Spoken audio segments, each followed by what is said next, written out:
the most realistic online racing sim ever made. This is iRacing.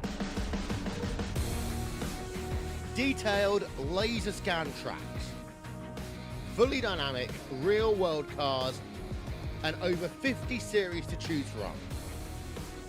6 online world championships offering over $100,000 in annual prizes.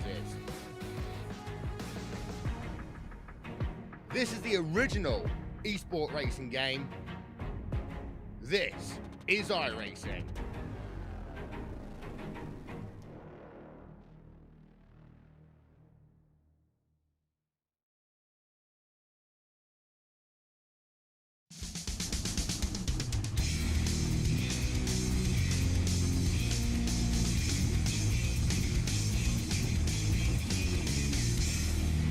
Well, hello, ladies and gentlemen, and welcome to the Ron Fairnot Memorial 170 presented by Zach Workman. Thank you very much for joining me tonight. My name is KR Stolfus, and I hope you all are ready to go racing here at the iRacing Superspeedway. Thank you very much for joining me for another night of Wednesday night OP Racing Grand National Series action. I did have last Wednesday off. I had last Monday off. I am back at it once again, ready to ruin everyone's night with my terrible puns, my horrible race calls, and an overall dismal producing display of camera action. So thank you very much for joining me. I hope you guys are ready to strap in. We are done with qualifying and the drivers are on the grid, ready to fire off here tonight. So let's get right into our starting lineup for this one. Harold Rothery on the front row in that number 18, to his outside the 88 of Gabe Butler. Ryan Decker and Dave Hunt make up row number 2. Row 3, Monday night's first time winner, that is the 15 of Jeff Crosby Sr. and the 12 of Zach Fritsch to his outside. Row number 4 will be Zach Workman and Bubba Winningham. Oh, I'm sorry, it's supposed to be Bubba Thingamajiggy Winningham. Inside joke, hope you all understand. If you don't get it, that's because it's not for you. Stanley Jr. in the 41 and Andy Brigante going to make up row number 5. Row 6 will be the 77 of David Booth and Eric Laurie. On the outside in the 071 John Deere machine. Row 7, the 62 of Les Levy and Sean McCara. Row 8, Nate Ward and Jeff Crosby Jr. Row number 9, Alex Giffen and Cody Nagels. Row 10, David Overstreet and Vicente Guerrero. Row number 11, Steve Hoppett and Joshua Gaithright. Anthony English and Mark Mann make up row number 12. Row 13, Brian Kimbler, Andrew Schroeder, Dana Shepard, and Richard Sanchez make up row 14. And our final row, our final car to start here tonight, the 84 of the illustrious Lynn McNeese. As they make their way around this super speedway, let's take a look one more time at our race information for the Ron Fairnot Memorial, presented by Zach Workman. It is race number 4 of 24. There are no restrictors on these race cars. They are going to be flat out, wide open, all the power that they have. Beware of corner entry. It is difficult to hit those corner entries. Pit lane, very, very tight. Got to be very careful there. One stage at halfway, 2 fast repairs, green flag is out, and away we go.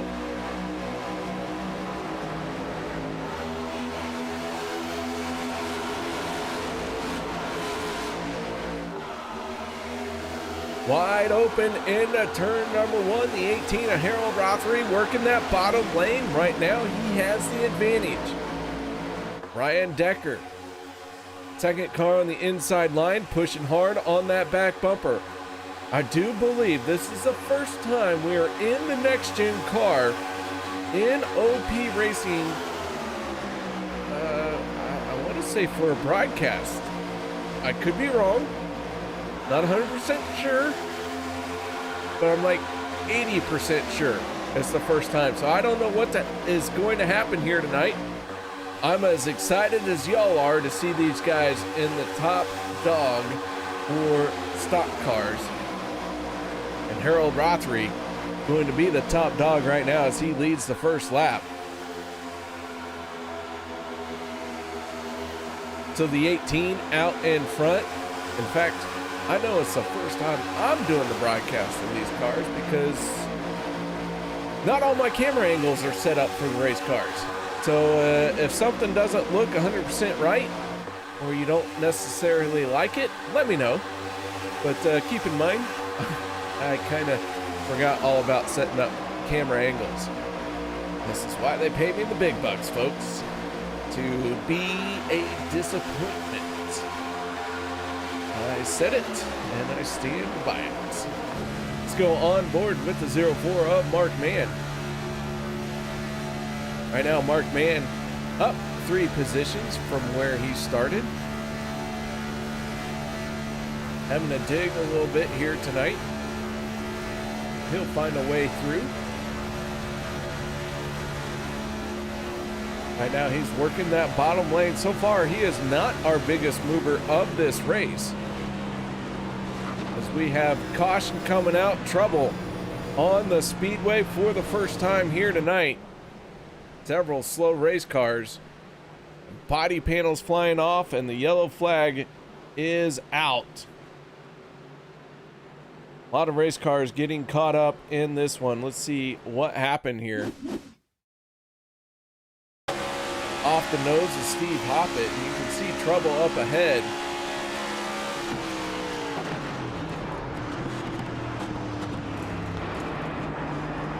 Lynn McNeese in the 84 involved in this one.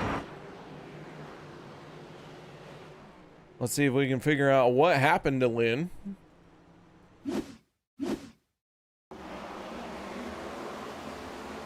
Lynn closing in on the 43.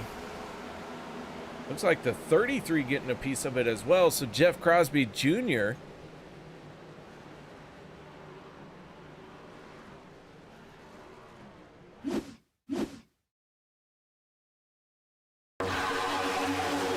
Looking at the 33 here, and man, he gets turned into the wall. Sean McCara in the 71.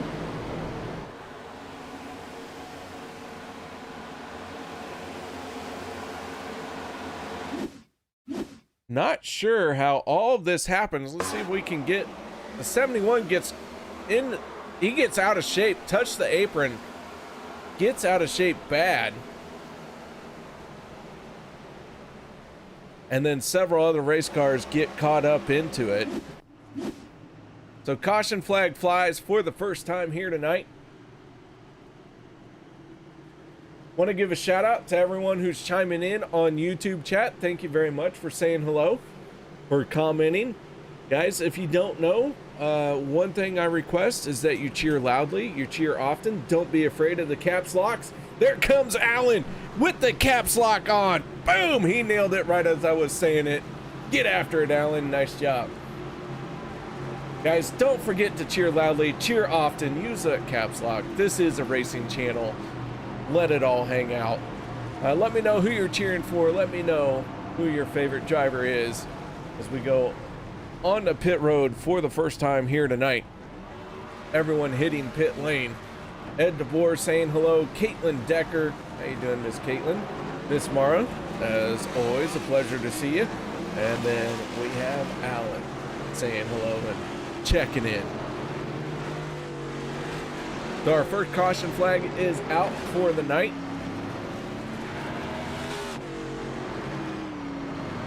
It looked like a tough break. Just one of the race cars catch the apron, tried to catch the race car, and ran out of room or talent or both. Tough break here in the opening stages of the race.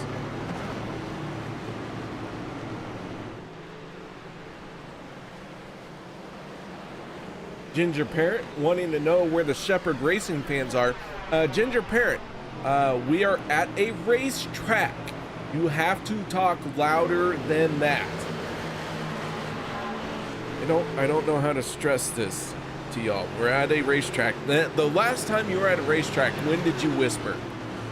You didn't, unless it was very quiet for like the national anthem or something.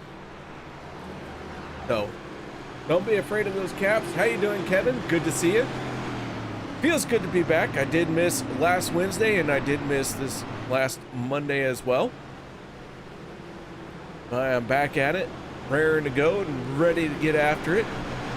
Had an excellent float trip for this Sunday, Monday, and Tuesday. Now I'm back behind the saddle. Last week, I was called away to do some dirt track racing for a broadcast. Thoroughly enjoyed getting to call what I consider my hometown, where my heart is. It's in dirt track racing, but just because that's where my heart is doesn't mean that what's going on here on the Superspeedway series, I don't have any less love for it. In fact, I have way more Superspeedway races as a broadcaster under my belt than dirt, but it is where I was born and raised, so to speak. So dirt will always have a special place in my heart. OP always have a special place in my heart. In fact, it's so special, can't imagine doing any other super speedway leagues. Oh, Ginger Parent starting to use the loud voice. There we go. Finally, I can hear you. Use that loud voice. Cheer loudly. And that is for Dana Shepard. Right now, Dana Shepard mid-pack, up 14 spots from where Shepard qualified. Not too bad. Harold Rothery is our race leader. Hit pit road first, won the race off of pit road. Ryan Decker to his outside in the 852. Then it's Monday night's winner, Jeff Crosby Sr. and Stanley Jr. from row number 2. Then our third row, Gabe Butler and Zach Fritsch.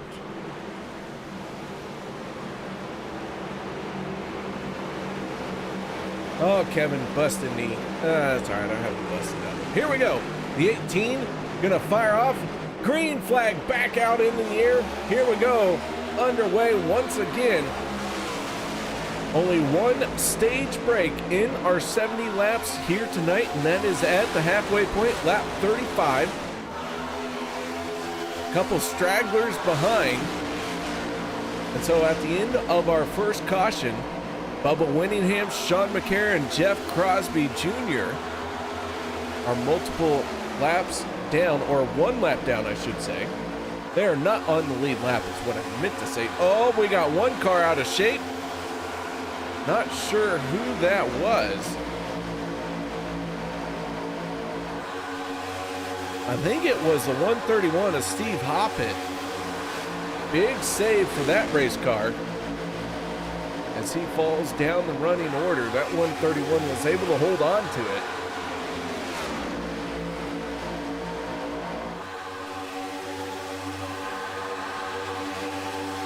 So to the front of the field, Harold Rothery.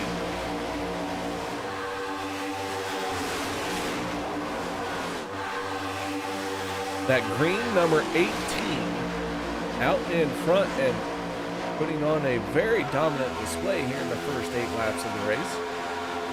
Jeff Crosby Sr. in the 15 keeps trying to peek out there from time to time, but so far not able to generate any momentum in that outside lane. Dave Hunt, who picked up the win last Wednesday night in the Lou Sassol 175,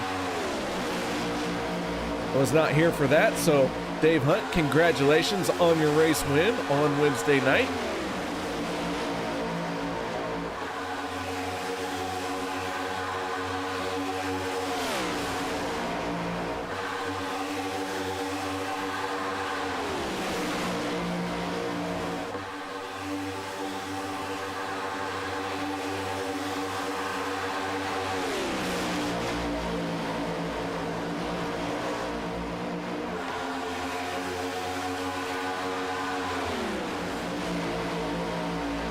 So Harold Rothery out in front in the 18.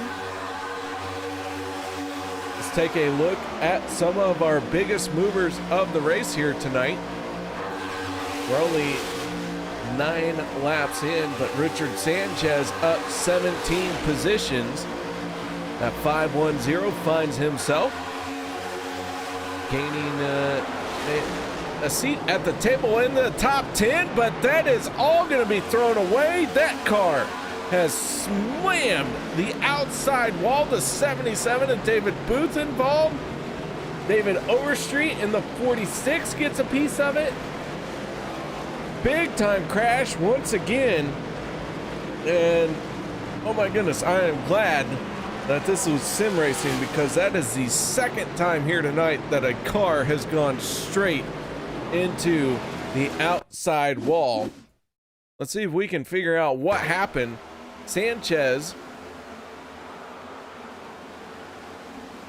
just wrong place, wrong time. Does it look like maybe David Booth and David Overstreet making contact? We're going to take a look here. No, that was Gabe Butler in the 88 and the 77 of David Booth.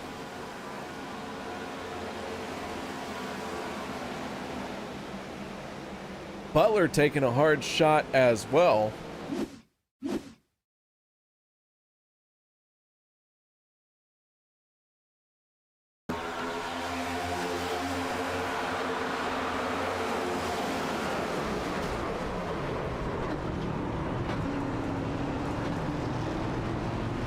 Well, if we were in the real next-gen car, there would be probably about 7 to 85 concussions in that crash alone.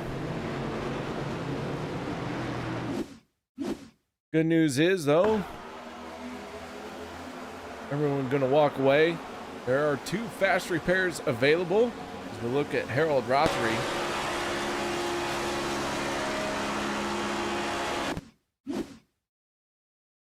One last look at this one.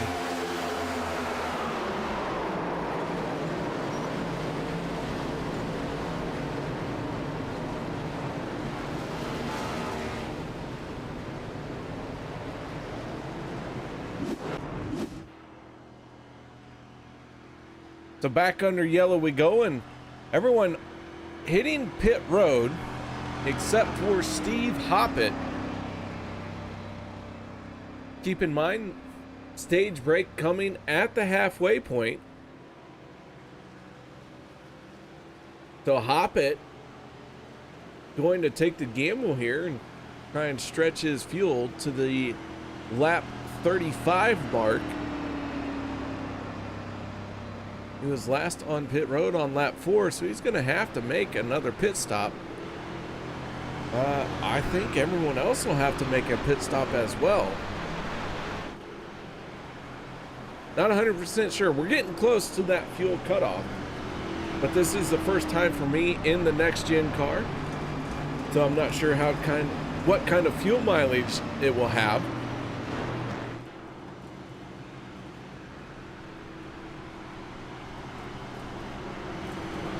Ginger Parent saying tonight's theme, survival of the fittest. So far, you're not wrong. We do have multiple drivers being checked out and released in the infield care center.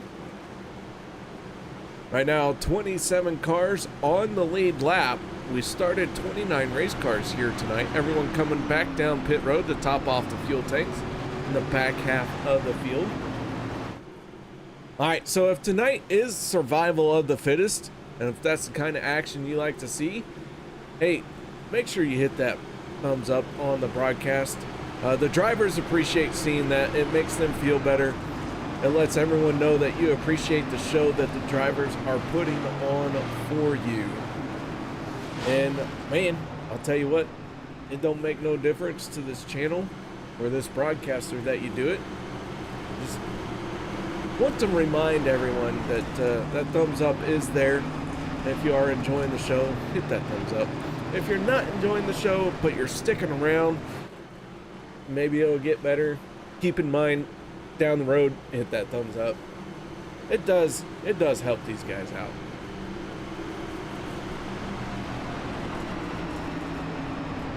Steve Hobbit going to elect to stay out and not come down pit road, so he will be our race leader. Dave Hunt in the 53 to his outside. That will complete row number 1. Row 2, Harold Rothery, the dominant car so far. We'll see what's going to happen to him as he has to work from behind for the first time tonight. To his outside, the 24 machine. Let's say that's Alex Giffen. Les Levy and Stanley Jr. going to make up row number 3. Ford Mustang down and away. So here we go, Steve. Into the restart zone. Green flag is out. Already one car into the wall. Not sure what happened there. But the cornflakes have just smacked the outside wall.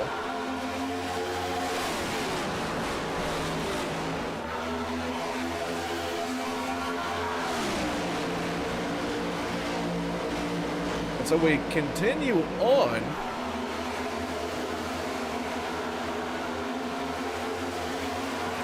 I will try and figure out who was in that cornflakes car, and that was the 43 of Dana Shepard, who got into the outside wall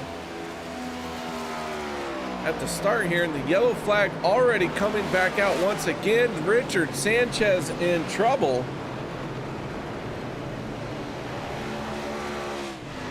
So not sure what has happened. Harold Rothery getting a piece of this as well.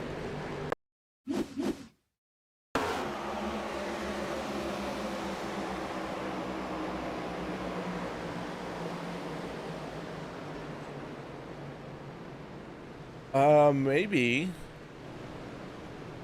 Sanchez went spinning as he was checking up.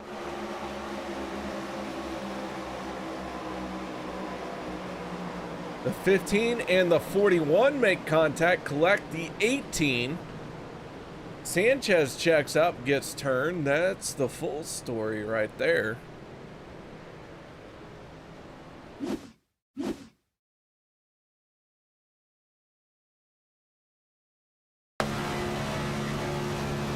Off the roll bar of Brian Decker, and again, the camera angles aren't looking the way you'd like. That's because I haven't set them up. My apologies. This is what iRacing has given us.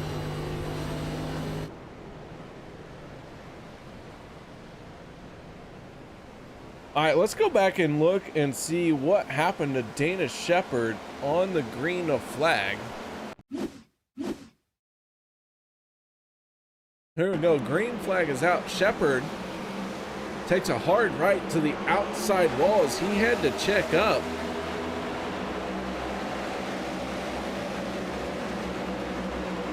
Ooh, I bet there's a lot of black flags being handed out from iRacing because of that. Mixmaster PJ, how you doing? You bored? You wanna join me in the booth? Invitation is open, as always. All right, so on to pit road they come. I do believe this will be the last time that they will have to hit pit road. I think everyone can make it on fuel from here. YouTube chat, if you can we start a riot, a mob, or whatever, so that we get Mixmaster PJ up in the booth?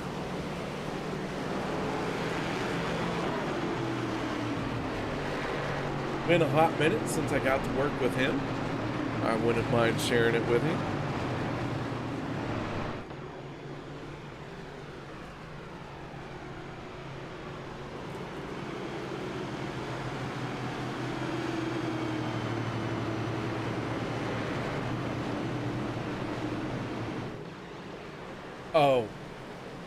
Oh, I see. Mixmaster PJ doesn't help himself that much. Ouch. What does that say about me? Come on. It'll be fun. You and me in the booth. There's some popcorn involved. Who doesn't like popcorn?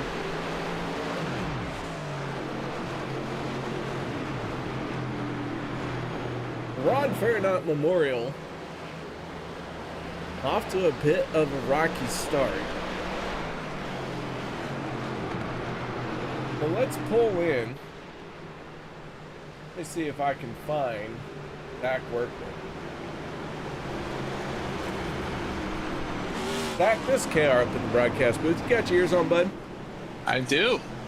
All right, man. Well, tonight's race is presented by Zach Workman. I assume this is the exact same Zach Workman that I'm talking to? Yes, you are. All right, what is the backstory behind the Ron Fairnot Memorial? Who are we memorializing here tonight? Well, we're memorializing a true friend of Tyler Miller. You know, he met him in Michigan. He was an inspector of some sort. I heard that that really touched Tyler's heart. So I want to appreciate my teammate, Tyler's friend, Ron Fairnot. So, you know, this memorial race, it's for him. All the proceeds and broadcast fees are going to go to his family. And yeah, hopefully we have a good rest of the race for it. All right, Zach. Well, I see you're topping off. You're leaving pit lane. Quite a bit of a rough start here. What are the drivers saying out there? Not really anything. It's just like a whole bunch of screaming. There's actually bottles thrown, I've heard in the background, but that's just from Zach just getting heavily wasted. So I'm not sure about that. But yeah, other than that, it's just everyone is having a great time. There's nothing better that we want to do than pace every 100 feet. So I don't think there's a better way to honor Ron. All right, man. Well, thank you for clearing that up, and thank you for being tonight's race patron. No problem, KR. Thank you. All right, who are you working with tonight? Team 3, the OG. Team 3. OG. All right, I got you. All right, there you go, Zach Workman, driver of the Instacart number 19, having to hustle to catch up to the field because that Ford Mustang is off the track. And here we go, Alex Griffin in the 24 out in front for the first time. What does he have? Dave Hunt in the 53, 2 is outside, green flag in the air, and away we go once again. Nate Warren in the 2. It has taken me all of 17 laps to figure out that is Nate Warren, and I am ashamed. And the yellow flag is out just like that.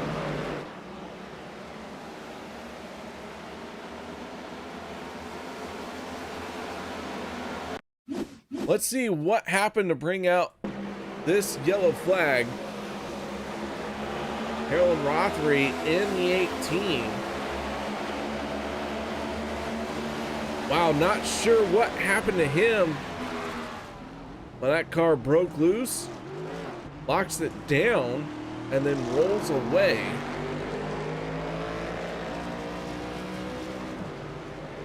I wonder if they will try and make this a quickie yellow and advance it on.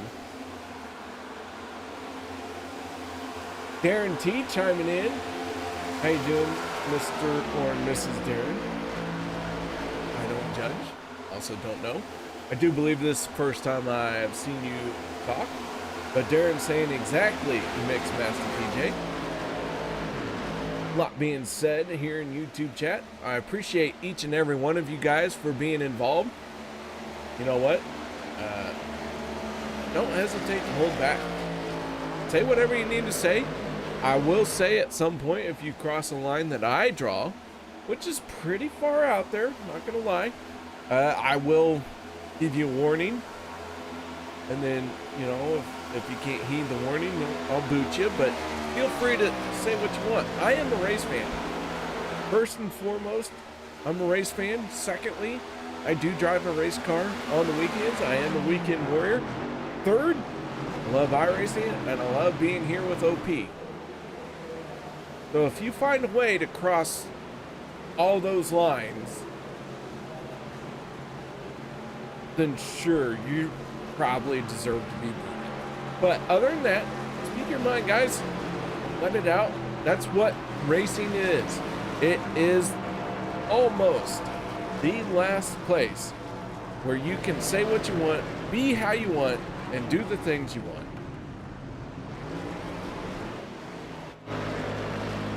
So a couple drivers stayed out. David Overstreet and Zach Workman did not come down pit road.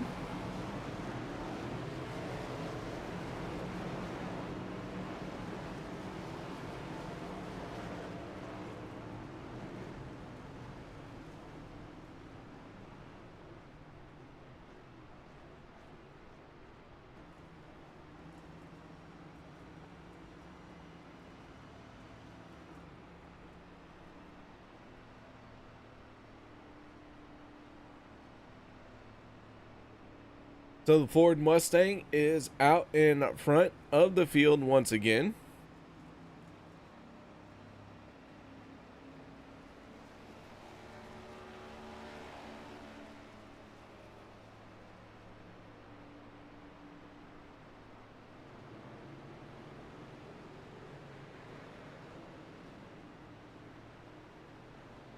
Caitlin Carosella, hope I said that right.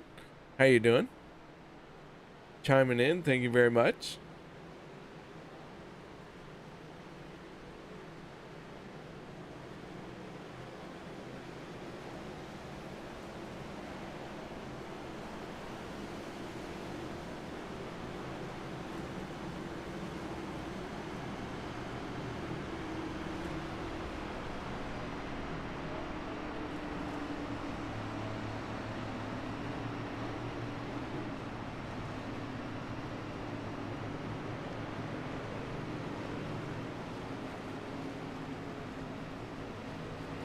Caitlin cheering for Dana Shepard. Bit of a rough start for Dana. However, right now Dana Shepard looking to recover. Topped off that fuel tank, the 43.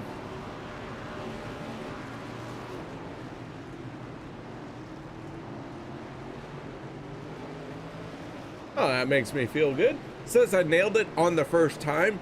Now, because I am very insecure, I will never say that last name again. Because I could not tell you how I said it the first time. It kind of flowed off the tongue. I just let it fly. Ooh.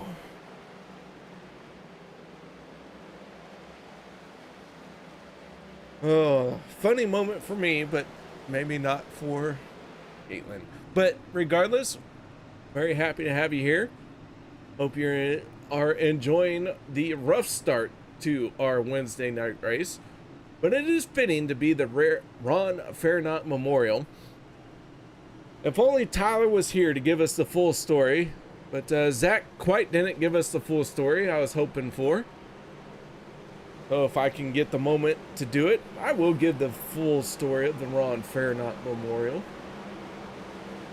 Ford Mustang down and away. David Overstreet on the front row with Zach Workman in the 19. Here we go. Green flag is out and we are back underway. Alex Griffin, Dave Hunt for row number 2, and Dave Hunt shoves on that 19 very hard.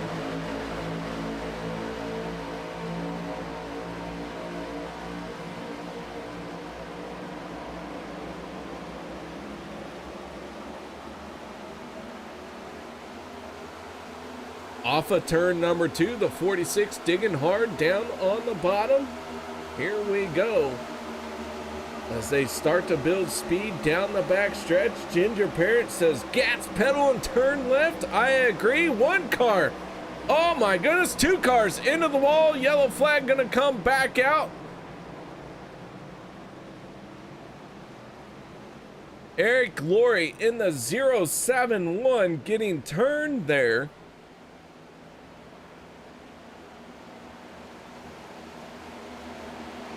Down the backstretch as they were trying to gain speed.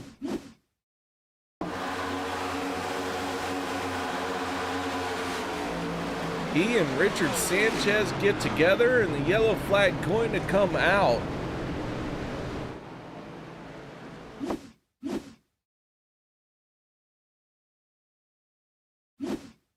Back this up just a little bit more here. Let's see if we can't get a good shot of what happened.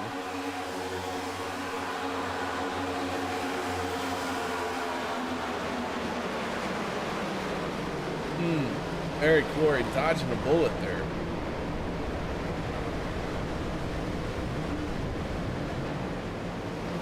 Ed DeBoer chiming in. Ed, can't wait to see you back next week. Thank you very much for joining us in chat. Hope you stick around for everything. As a driver in this league, I value your opinion when you are not on the speedway.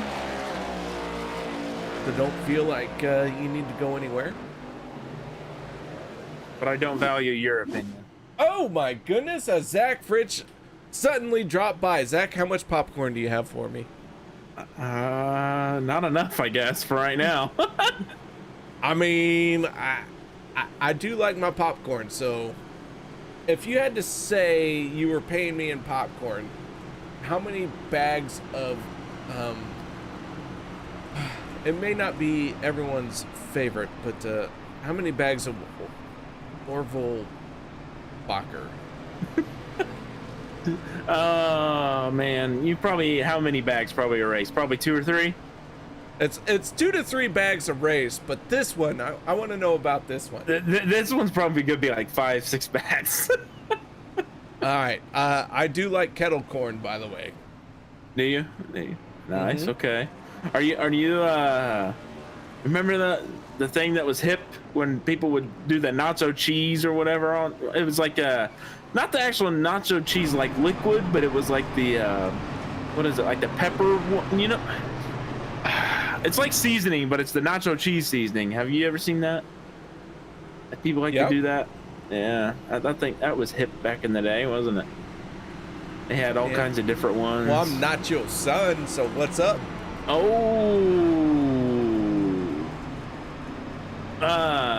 Anyways, we're getting sidetracked. What's up, Zach? What are you doing up here?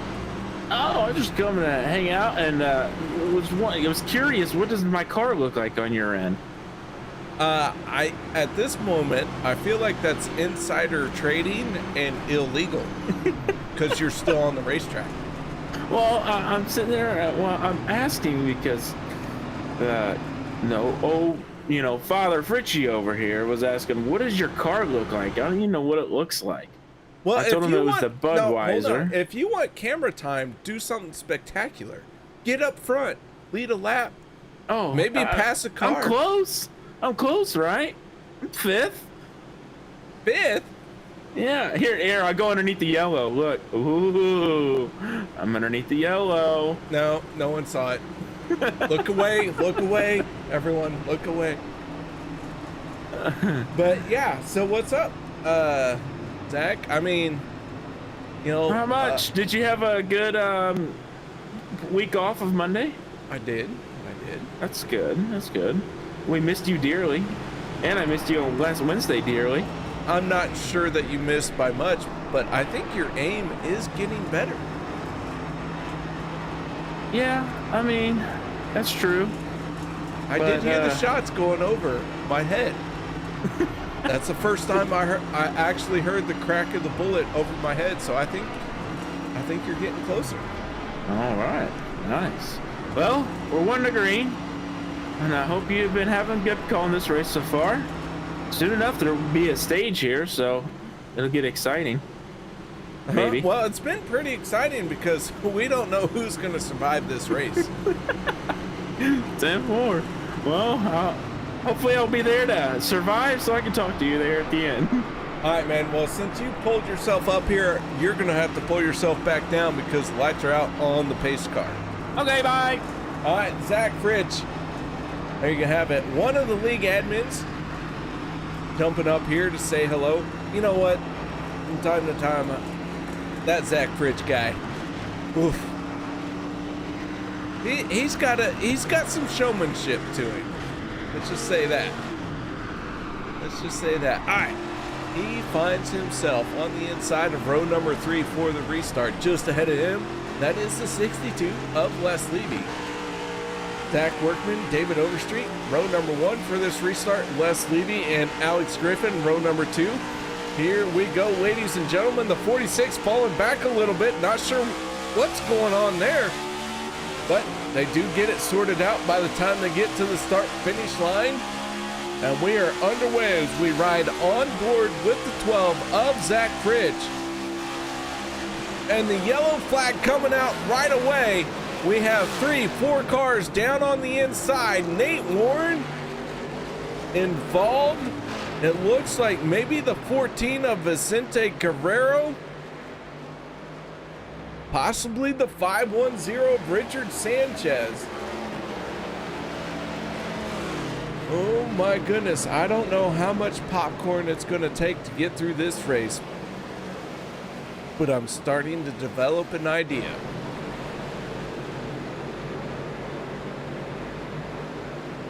All right, so let's look and see what happened here on this start.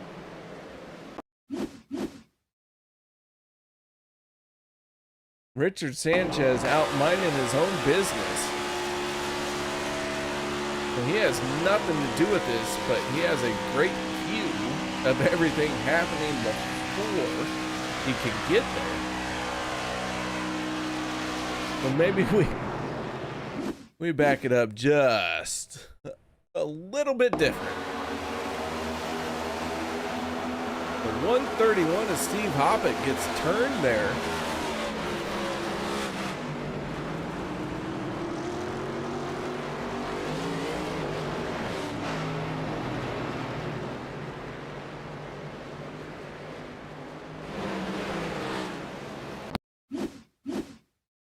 Take another look here.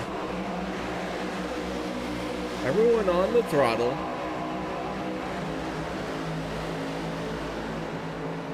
And that was just 2 bumpers not lining up. The 14 of Vicente Guerrero and Steve Hoppett.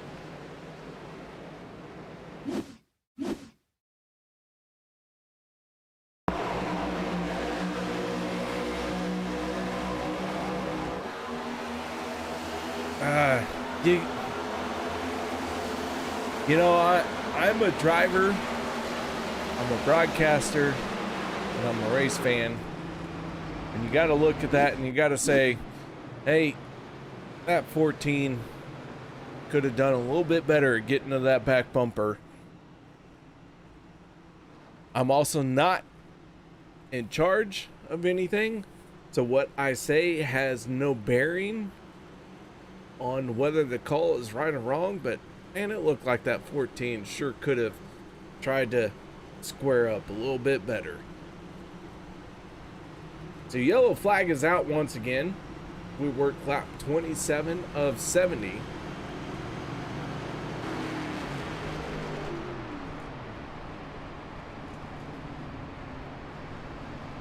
All right, so this is the first time I am doing a broadcast of the next gen car.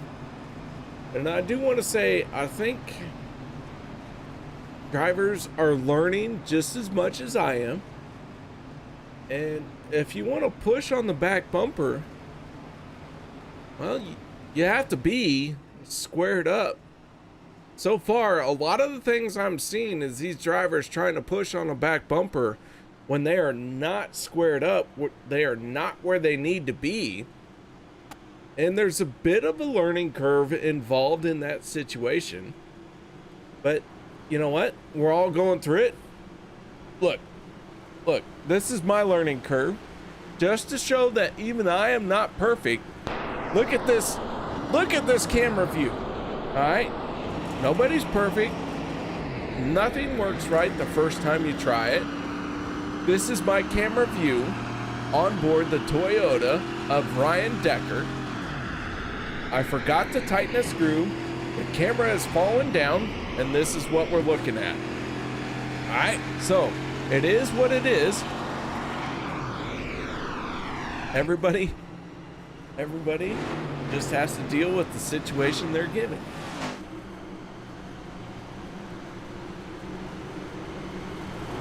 Ed DeBoer saying Campfire Entertainment. Oh, Ed, are you at a campfire? Because I was on a float trip and we had a campfire on Monday night. It was a good time. Good time. Even the wife, she was like, the fire's over the top of the container. I said, and? She goes, well, shouldn't someone watch it? And I said, yeah, I'll go watch it. Yeah, good times.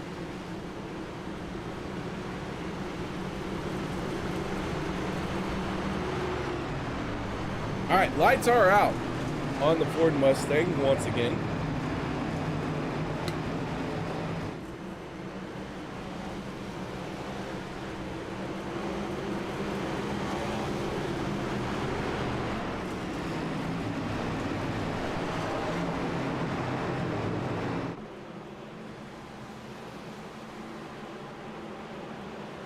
Ford Mustang pulls down to the inside. David Overstreet, Alex Giffen lead this field to the green flag, and we are back underway in what has been a tumultuous stage one here tonight.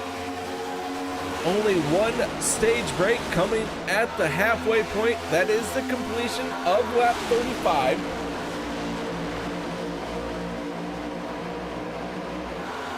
David Overstreet, Alex Giffen leading their respective lanes. However, teammates have hooked up. Oh, trouble down the backstretch. We got more issues. They're spinning sideways. This is a big one. Multiple cars involved.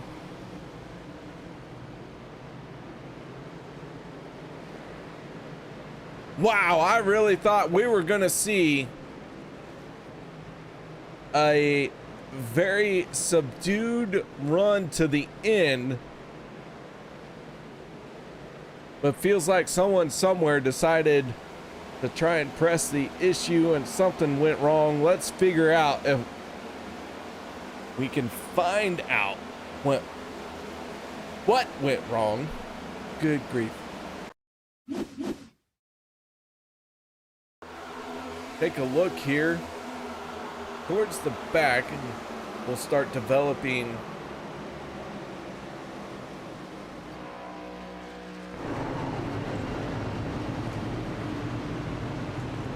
Ed DeBoer, quit throwing wood on the fire. We still have, 35 plus laps to go.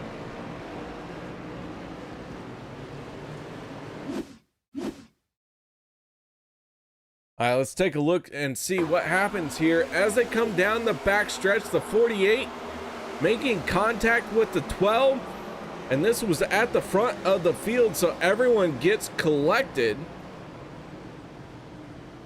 Stanley Jr. in the 41 using a lag spike to try and get through this.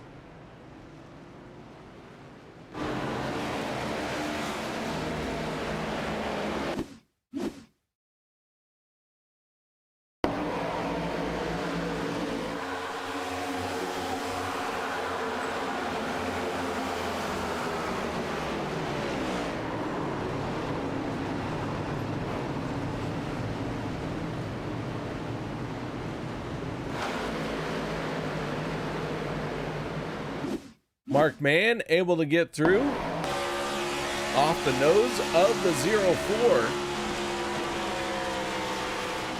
Oh man, did he use all of the available racetrack to try and get through that.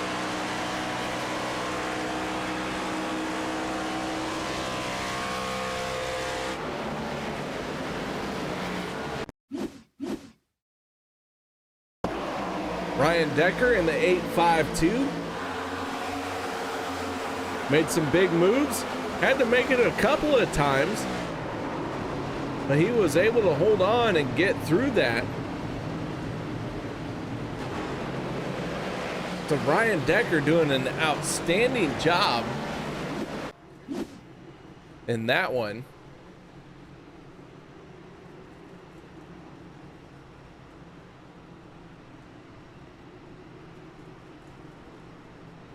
Caitlin Decker agrees with my statement. She's saying great job. So there you go. All right, so yellow flag coming out. Ooh. All right, stage. we were right at the limit of the stage. Let me pull my good buddy Zach up here. Zach, was that a stage or not? That, unfortunately, I wish it was a stage, but it's not a stage. Okay. All right. That's So, yeah. Hey, KR, this is Zach Workman in the car. You got a years on, bud? No. No? No, what's up? How's it going up there? You know, how's this racing? We're doing just fine. I needed Zach Workman to tell me if it was stage or not. So Zach Workman. Yeah, Zach, tell me what the stage is. It's gonna be 37. It's gonna be staged. I can't count that high.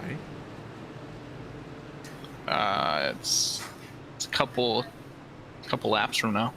Well, we're gonna make it another 100 feet, and then it'll be staged. So that's a worry. Well, Okay. No matter what, KR, our next caution though will be the stage. Our next caution is the stage. All right, that's all I needed to know. Yep. Gentlemen, you are released from your duties as far as filling me in.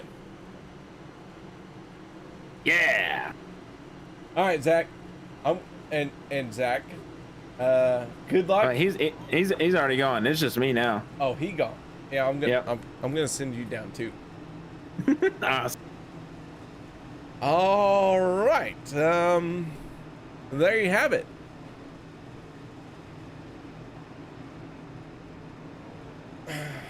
You know what? This is going to be a wild finish to the stage.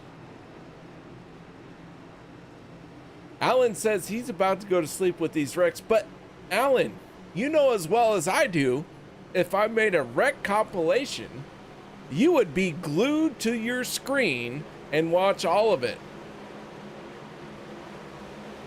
Now you get to see it live and in person, and you can say to all your buddies, I was there when it happened.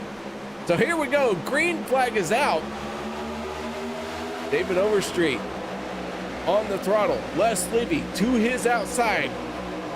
Side by side. We're getting ready to end stage break. Our only stage break. Into turn number one they go. This time we are digging hard. The 24 of Alex Giffen on the inside lane. He's going to try and make a move to the outside. The 6 of Cody Nagel's involved. And the next yellow flag is out. And that will end this stage. And David Overstreet is going to pick up the win for the stage. Cody Nagel's going to say, oh, I was almost there.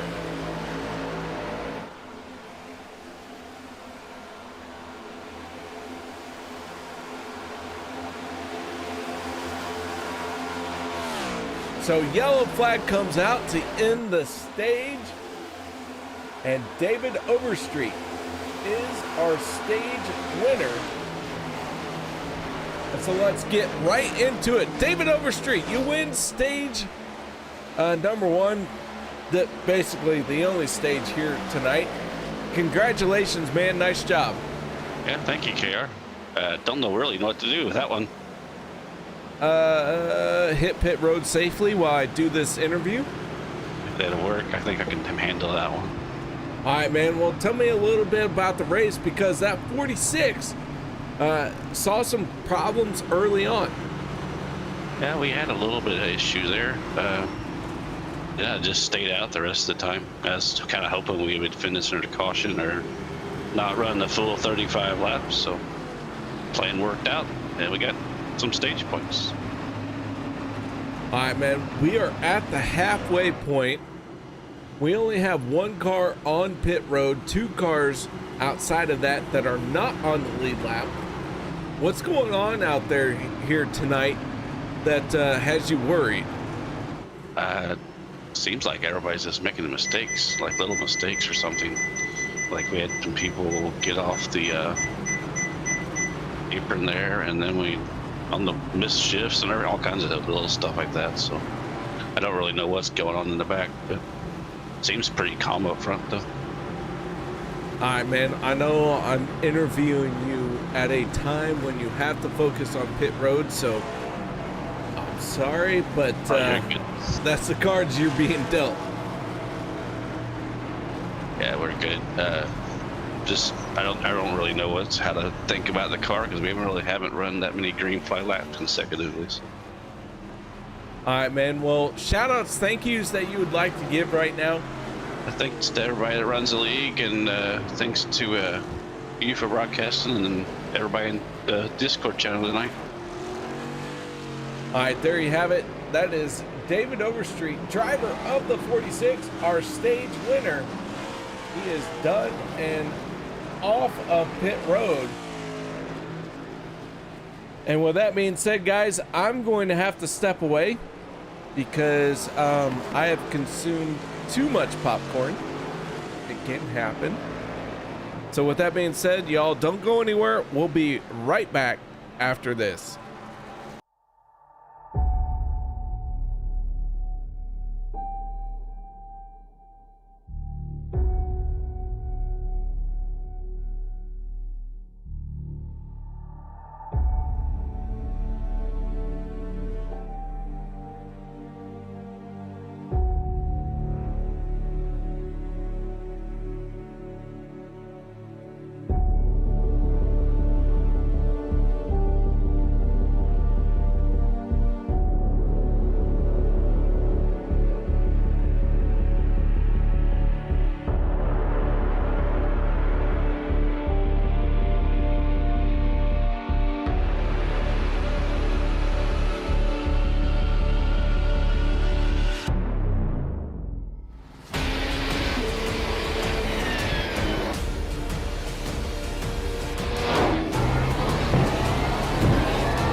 iRacing, you wanted the best, you got them 4 abreast. Often imitated, never duplicated. The greatest show on dirt, the World of Outlaws.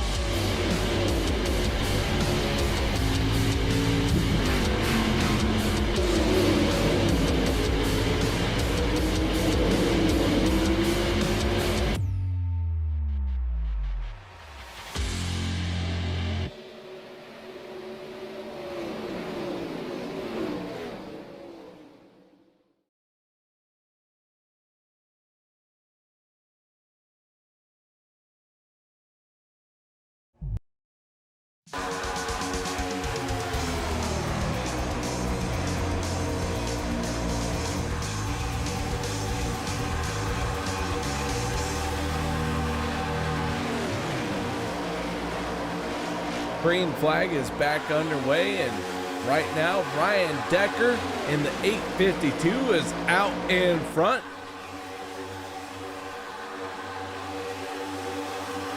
Alex Giffen, Vicente Guerrero, Dave Hunt, Harold Rothery are top 5 right now as they make their way around the speedway once again. We are up to speed this time, and Ryan Decker in the Toyota. Only 2 Toyotas out here tonight. Ryan Decker, one of the Toyotas, and the only other one that we have here, that is the 19 of Zach Workman. We go on board with Workman as he makes a dicey move to the inside. Lynn McNeese in the 84 just ahead of him.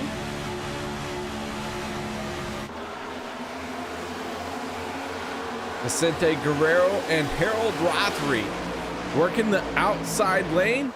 They are digging hard. And oh boy, did Vicente Guerrero have to chase that race car. Rothery drops down to the inside. Vicente Guerrero and Cody Nagels working side by side, or I should say nose to tail. New fast lap of the race, the 12 of Zach Fritsch, turning a 54.86. Zach Fritsch in that chrome Budweiser machine finds himself with the fastest lap of the race. And so to that, that was anticlimactic, but this one's for you, Zach.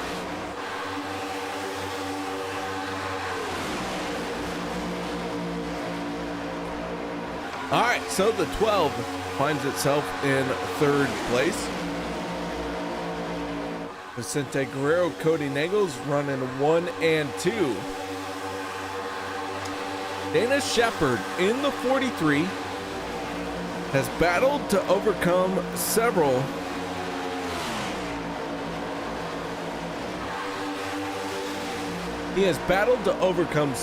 issues that Cornflakes 43 tagged the outside wall on a restart, but now he finds himself digging hard to try and stay in this race. Currently in 21st spot, tucked in behind the 62 of Les Levy. Both these cars have been up front at one point in time, so we know they have the speed, but can they make it happen? Back to the front of the field we go, working lap 40 of 70. We're clicking off some laps now. The drivers know what these cars can do at this point, so now they're all trying to just figure out how they can get to the end.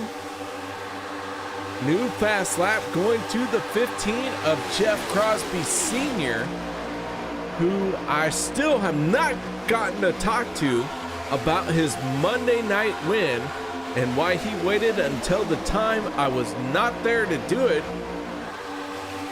Guess because I haven't given him enough popcorn. I don't know. Oh, contact, Harold Rothery and Senior making contact even further. Around they go.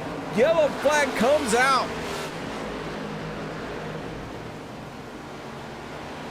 Crosby Sr. and Harold Rothery making contact down the backstretch. Sends the 15 spinning. And the yellow flag is shown once again.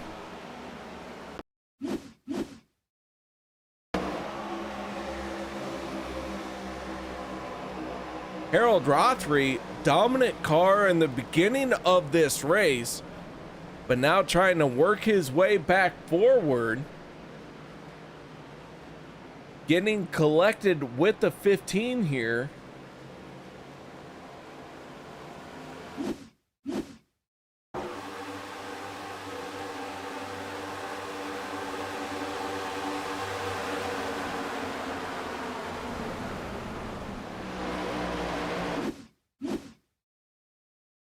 Take another look. You can see the 15 just got out of shape. Tried to close the door, just wasn't there.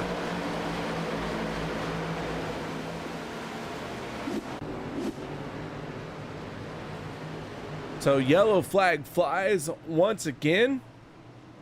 With that being said, guys, I am going to take another quick break because I do have to catch my breath from time to time, believe it or not.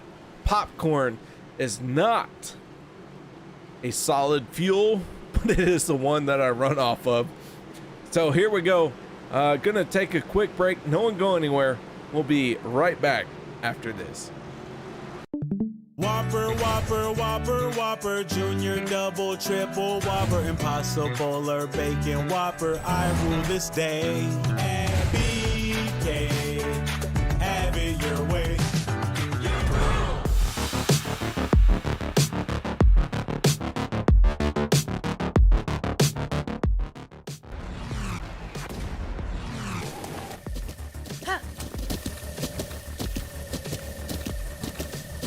With the Butt Kicker Gamer 2, what you see and what you hear is what you feel.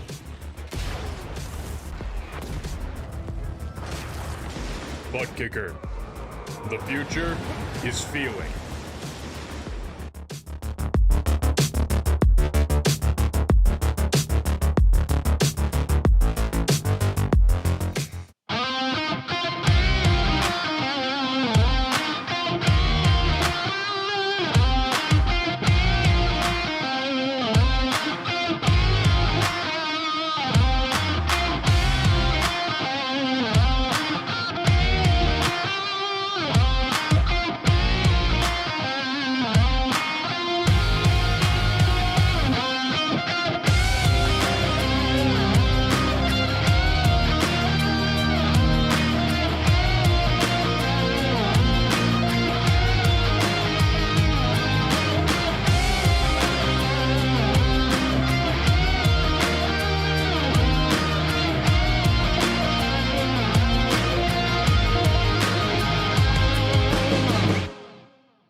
Whopper, Whopper, Whopper, Whopper, Junior, Double, Triple, Whopper, Impossible or Bacon Whopper, I rule this day. And BK, have it your way.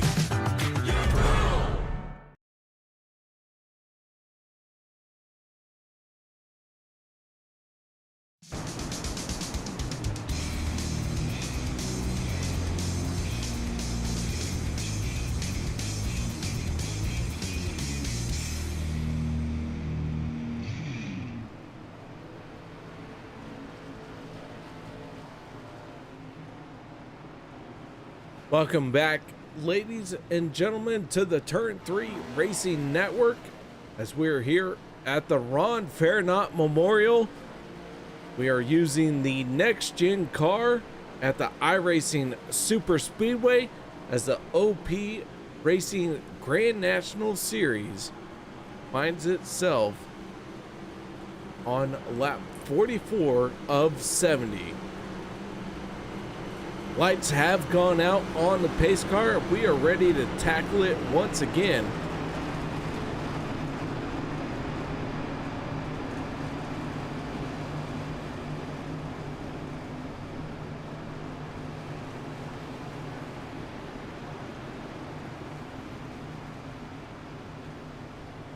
Started 29 cars here tonight.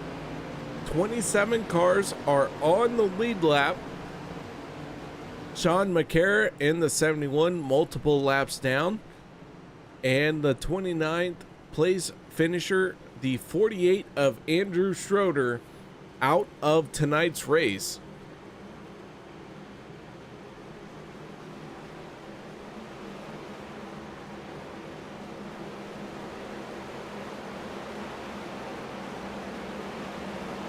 Pace car down and away, green flag back out. Cody Nagel's in the 6, Vicente Guerrero in the 14. Two teammates working side by side or bumper to bumper. They are not side by side, they are working nose to tail. Into turn number 1, they go side by side. The 852 of Ryan Decker. Hold on, I was holding my breath there because man, oh man, Zach Workman in the 19 made a big move there. So Ryan Decker in the 852 falling back just a little bit Oh, and around goes Harold Rothery. He's going to slide up into the racetrack. Oh my goodness, Harold Rothery is dead. Oh no, and he got to 66 of Bubba Winningham.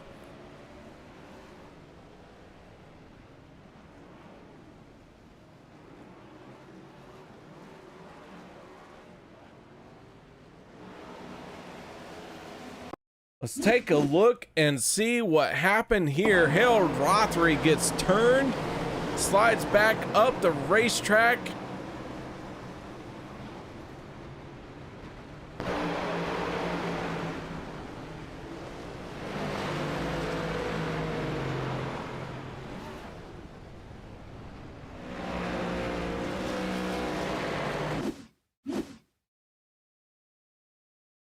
Take another look from high atop the spotter tower.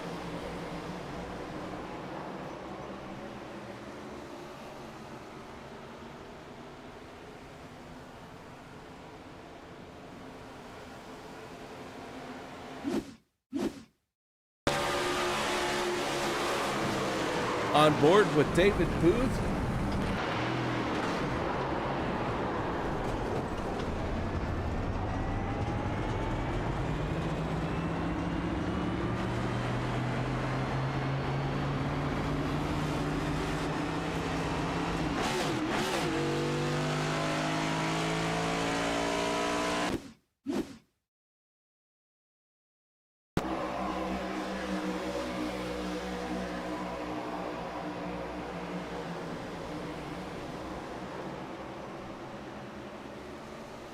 Some hard hits here in this one.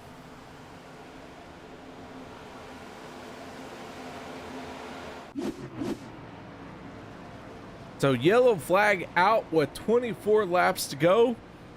And with that being said, gonna take another quick break. No one go anywhere. Be right back after this. Whopper, Whopper, Whopper, Whopper, Junior, Double, Triple, Whopper, Impossible or Bacon Whopper, I rule this day. And BK, have it your way.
iRacing, you wanted the best, you got them 4 abreast. Often imitated, never duplicated. The greatest show on dirt, the World of Outlaws.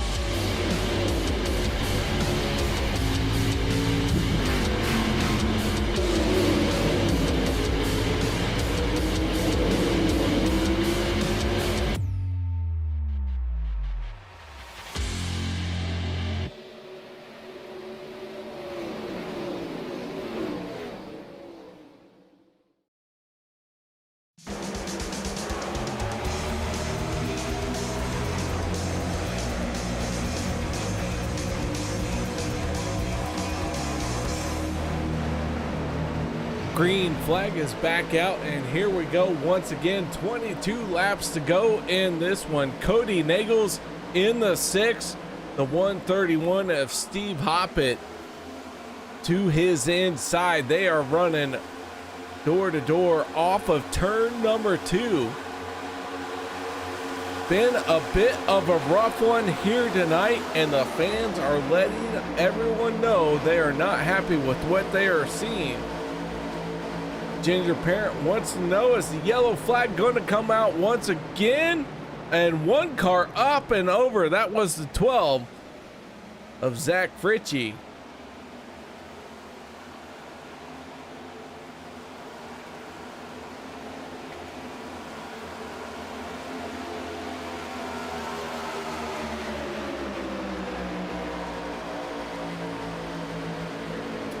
Ginger Parent wants to know why a driver can't pick a line and stick to it.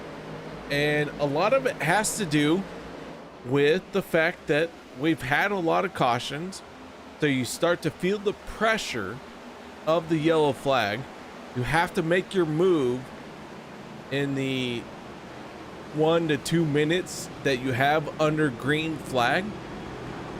So as you start to feel that pressure, you start to make more mistakes or become more desperate in the hopes that your skill level will overcome what's happening. And so far here tonight, it's been a rough one.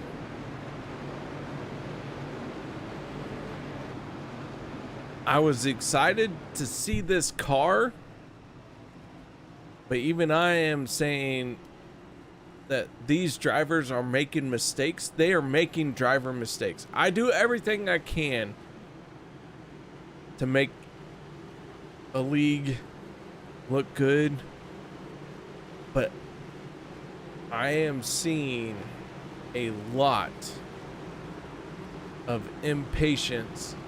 I am seeing no give and take. I am not seeing anybody trying to make it to the end of the race. And a lot of that becomes an issue when you have this many cautions. And the reason why it is that way is because they're starting to feel that they only have 1 to 2 moments to try and gain as much ground as they can. So everyone is taking advantage of that. There's no give and take right now. It is all take. And I feel that's where we're at right now.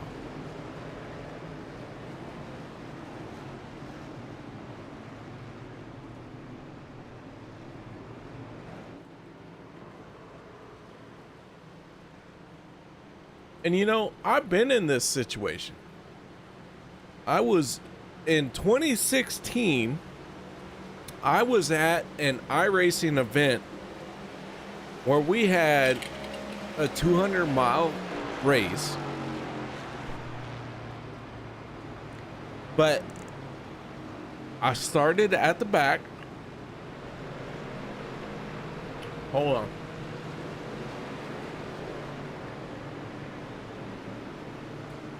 Sorry, I almost swallowed a piece of ice. In 2016, I was at an event where I started at the back of a race. And the race was only going every few laps, yellow flag would come out. Well, you can't make up a lot of ground from the back in that situation. So you have to try and start getting desperate and force a move or two. So now what we're seeing is drivers who have speed trying to force that to happen because a caution is coming out so often. It's kind of feeding in on itself, unfortunately, right now. It's the first time I've seen OP be this desperate to try and get a move done where people are making some bad choices. But we're going to stay here. We're going to get through it. And the reason why I'm sharing my vulnerabilities is because I am a driver. I know what they're going through, and this kind of sucks right now for them as well. So guys, don't be too harsh on them. They're trying to get everything they can out of the last few laps that they can run.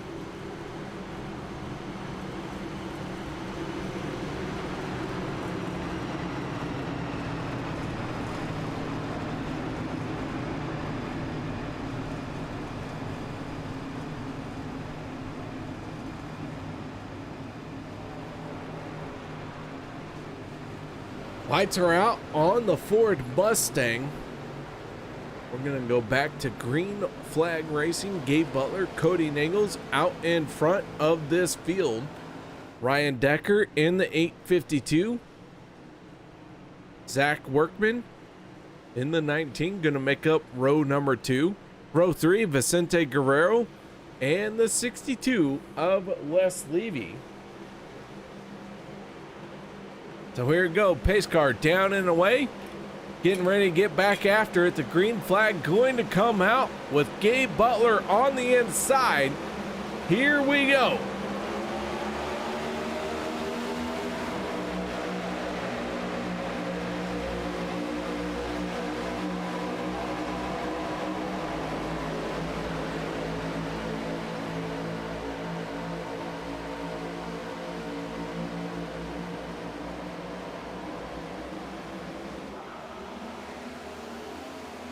Side by side through turns 1 and 2. Gabe Butler in the 88 on the inside line, hugging that yellow line, has the advantage. Ryan Decker pushing on his back bumper. Only one of 2 Toyotas that are here tonight.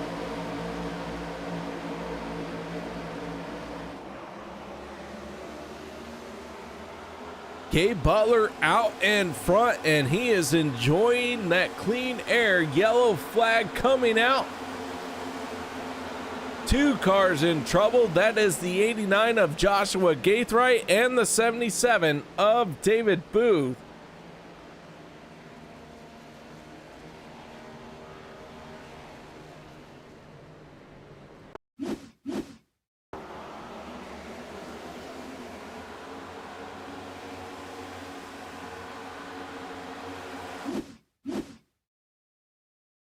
See if we can figure out what happened here. The 77 had a big run down the straightaway, the 89 making contact, and then the 71 or the 77 looked like maybe one of his tires losing grip, and around goes the 77 and the 89.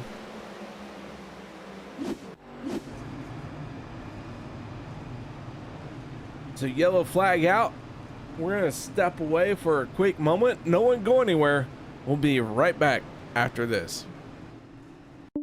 Whopper, Whopper, Whopper, Whopper, Junior, Double, Triple, Whopper, Impossible or Bacon Whopper. I rule this day.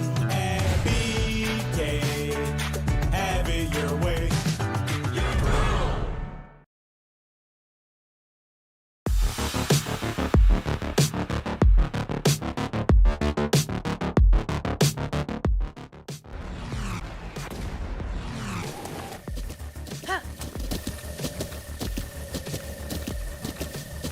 With the Butt Kicker Gamer 2, what you see and what you hear is what you feel.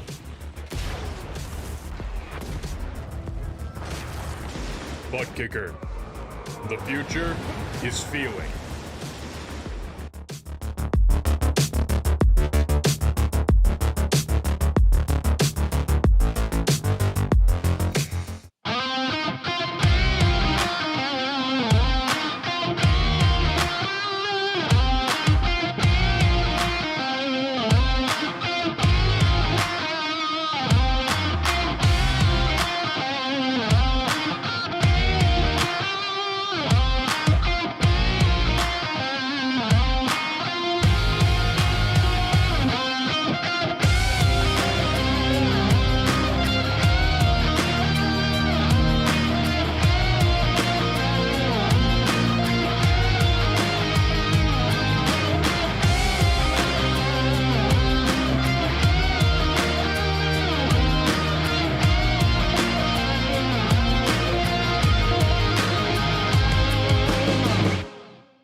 Whopper, Whopper, Whopper, Whopper, Junior, Double, Triple, Whopper, Impossible or Bacon Whopper, I rule this day. And BK, have it your way.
Welcome back, ladies and gentlemen. As the lights are out on the Ford Mustang, we're gonna get after it once again.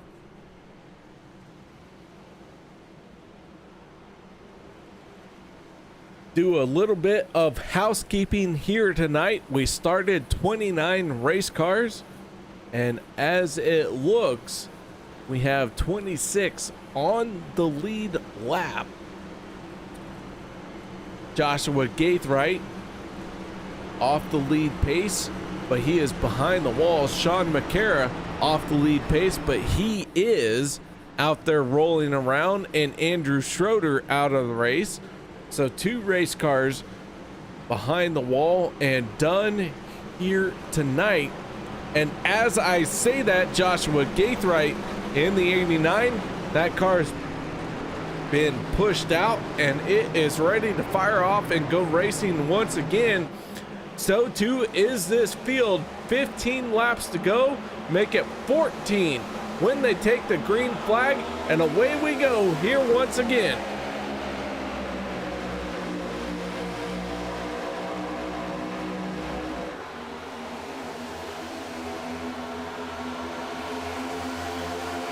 Ryan Decker in the 852 out in front. That Toyota has some help from a very fast race car.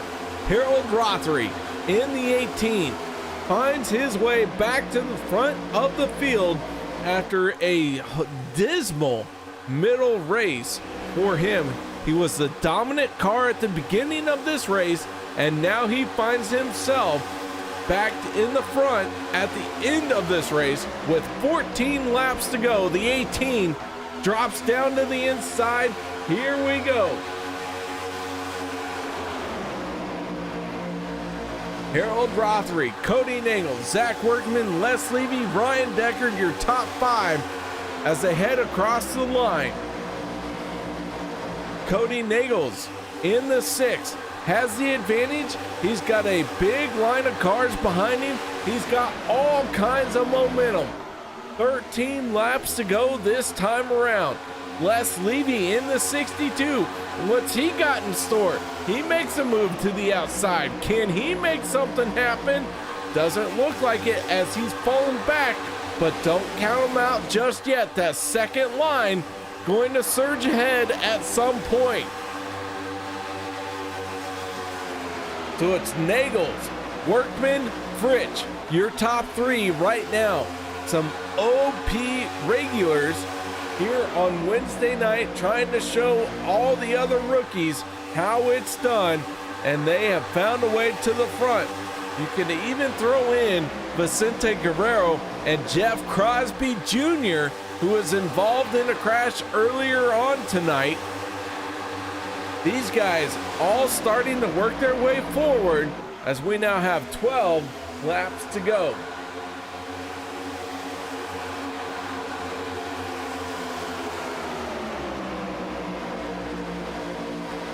Rothery, your pole sitter, the driver who has had one of the fastest cars here tonight, making a move in the outside lane, doesn't get down in front of David Overstreet in time, and the yellow flag is going to come out once again.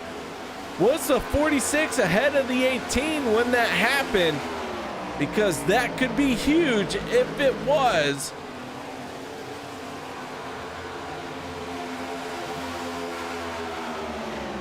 And let's see if we can figure out what happened to bring out tonight's third plus yellow flag, 3 plus yellow flags.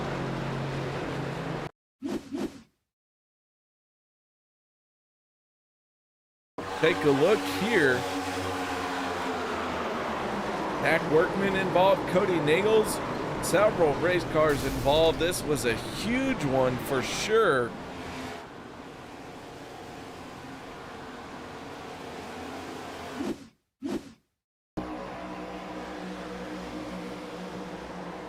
Lynn McNeese, Jeff Crosby Jr., Zach Workman,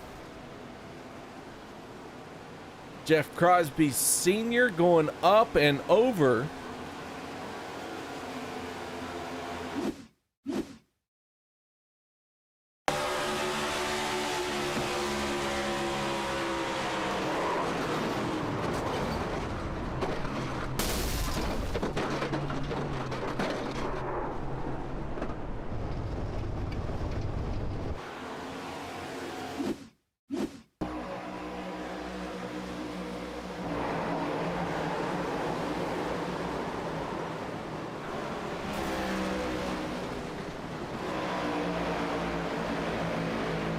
So a lot of race cars involved in this one. And now we have 10 laps to go.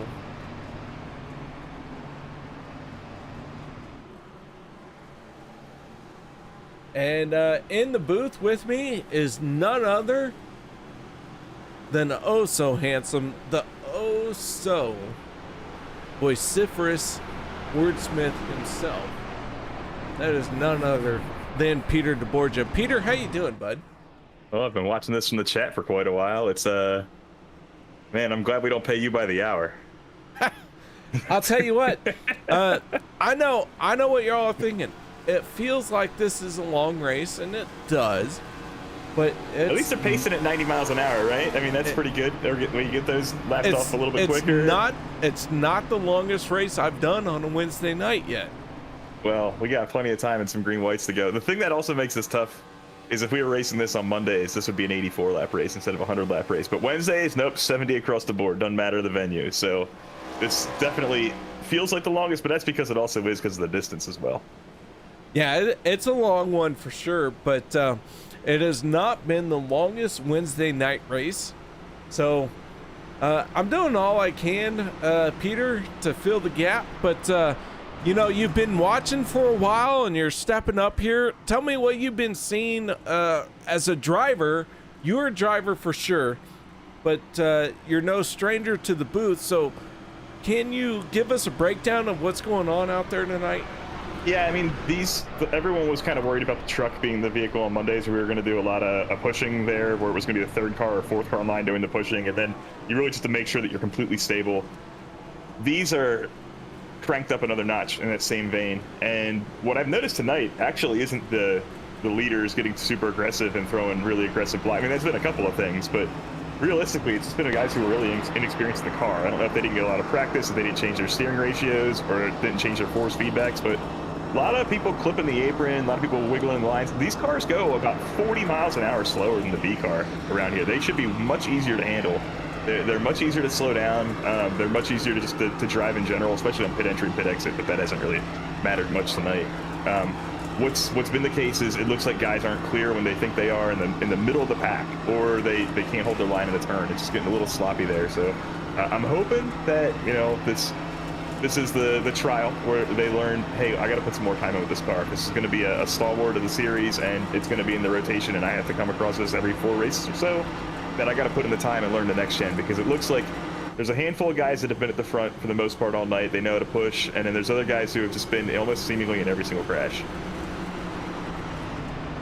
Yeah, it kind of feels like that, but I couldn't tell you one driver that I had to pin everything on. Oh no, not necessarily for fault. It's just yeah, and like I said, these guys, no one's here on their first OP race. They've shown absolute skill in other vehicles just fine. I just think there's a lot of inexperience, and I don't know if this is the best car for Superspeedway racing in general. I think that you have a lot of potential dangers of when you have 3 cars pushing or 4 cars pushing to try and get that much kinetic energy and get that lead car moving the fastest. But that means that, you know, you got to leave a little bit more room. You can't be side draft pinching as much as normal, and you got to kind of know who's below you there.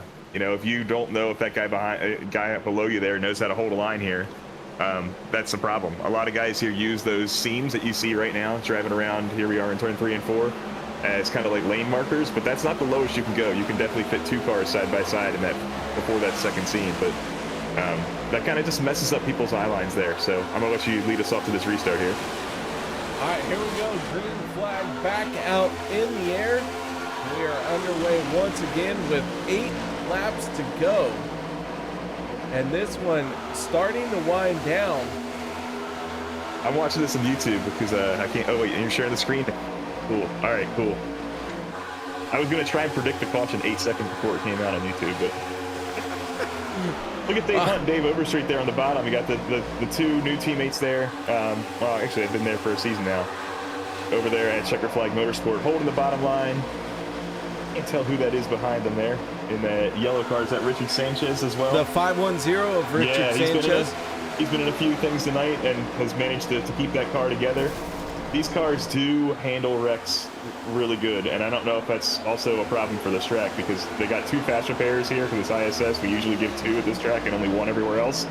But these cars are pretty hard to break, and that's probably the reason why you're seeing yet another caution, because they've got, you know, just go get the optional fix and get back out there almost without consequence. All right, yellow flag is out. Let's see if we can figure out what happened. Eric Laurie in the 071 looked like he got crossed up. Not sure what happened to Eric Laurie. Let's see if we can back this up just a little bit further. Eric Laurie goes into the corner here and just touches the apron. Yep.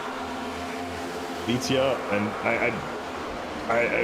Eric's my teammate in Mondays, and he's a former champion of this series 2 seasons ago. So you know, if it's gonna bite him, he has a win on this exact track as his only Monday win, you know, against the Premier Series drivers. So you know, he knows his way around this place. So if people are clipping the apron in this car here, it's probably because they just didn't put the hours in this vehicle.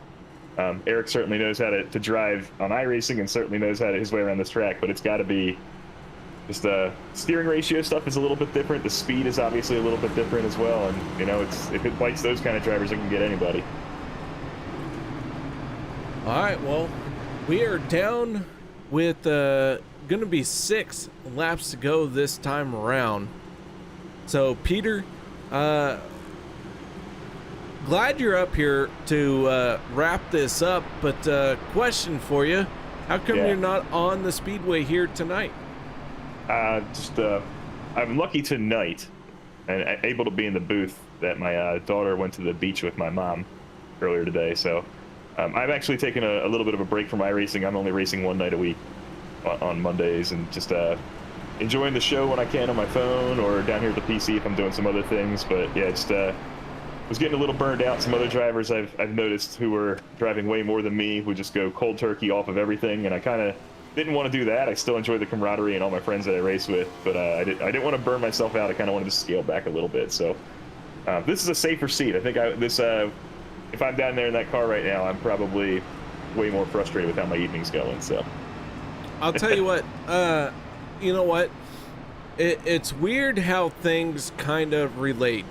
So my real race that I was in this weekend, driver was running me close. He had every right to run me close, but the dirt track down on the inside lane was a bit sloppy, and with him running me close, he was forcing me down into that goop, and it would shoot me up the track, you know. I'm gonna say I don't understand dirt track stuff. I didn't know if like you shoot for the goop because that's the last little spot to grip, or if that's no, you get this, no grip. This wasn't grip.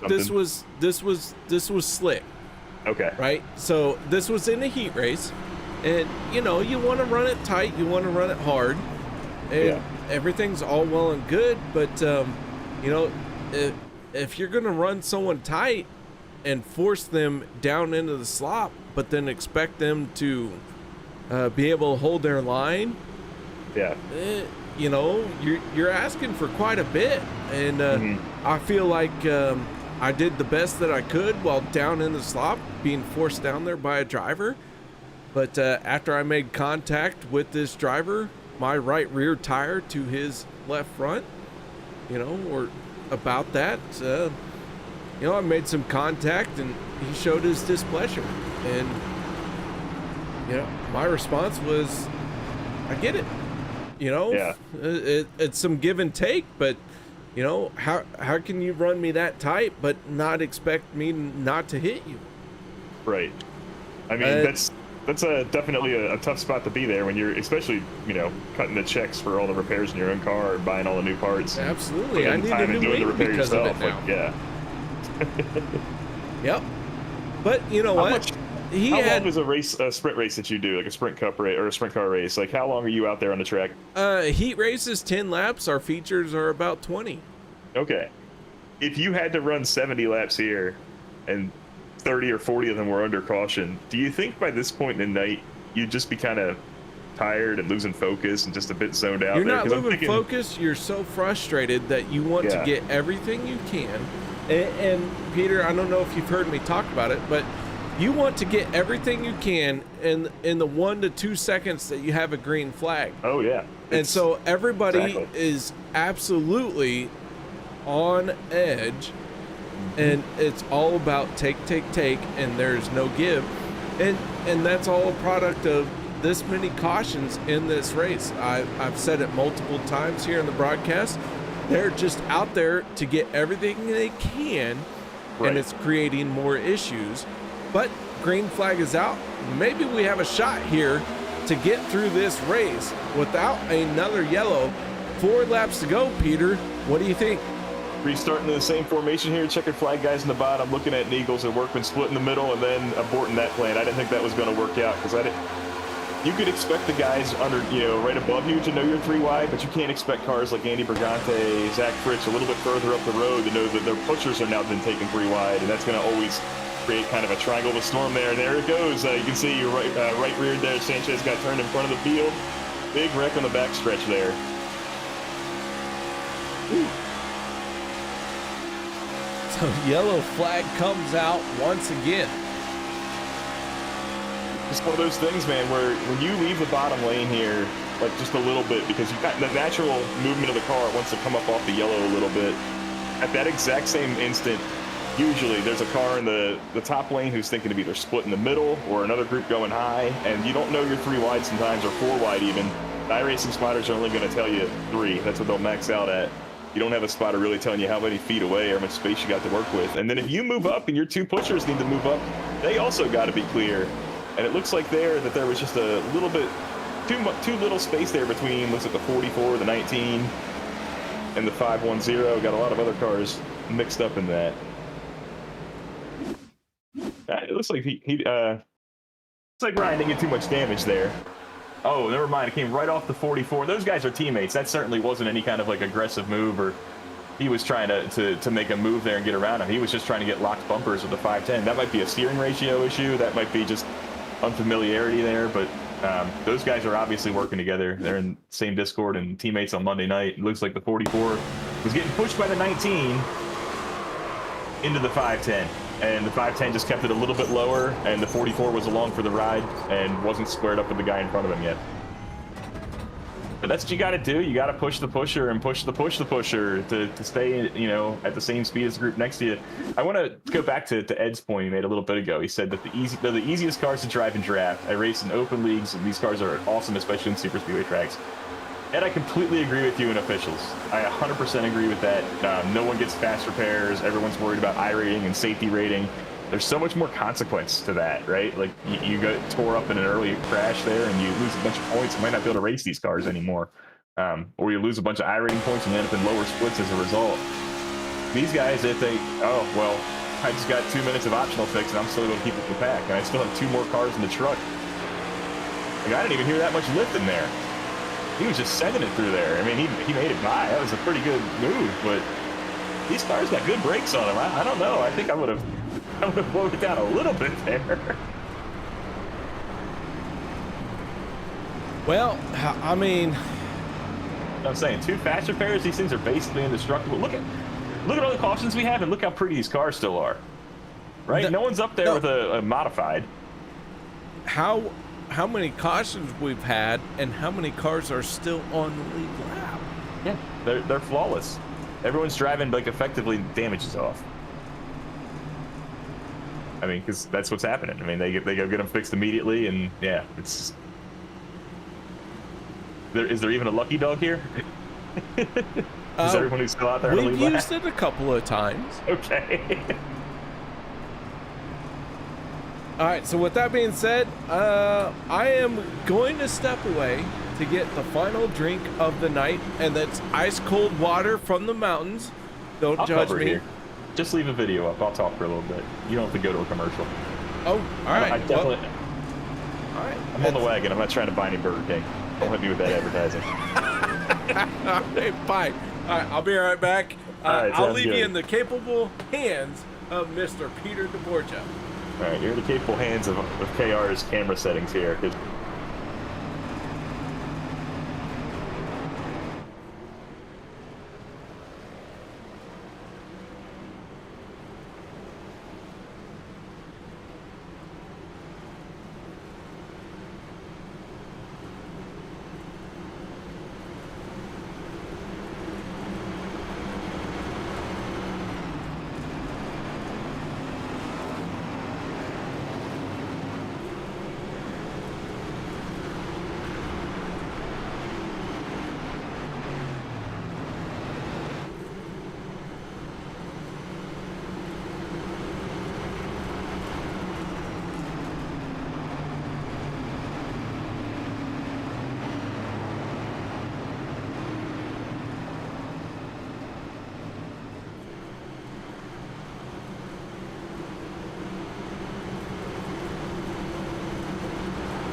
little bit loose, and Brigante gets started by the 4.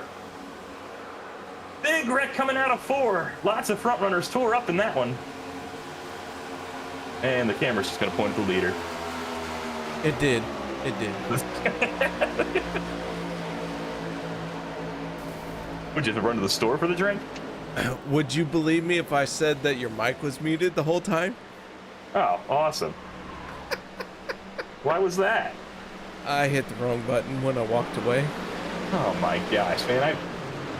I need a drink after all the talking I was just doing that nobody could hear. Water. You need water. No, it's far away anyway. Man, I was going through the whole field, laying out the whole scenarios of who was going to leave who and work with who there. I know. You worked so hard, and I was listening. And then Really I was like, yeah. oh, no. Oh, he's been muted the whole time. Sorry. Yeah. Yeah.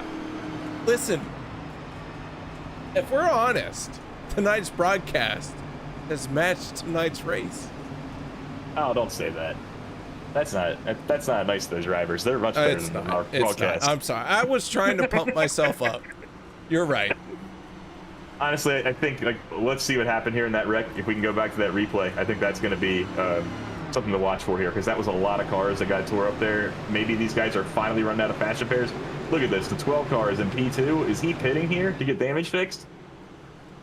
No, he's just faking it. All right. Nope, no. Okay. All right, let's take a look. You can see Brigante gets a little bit loose, follows Babe Hunt up the track.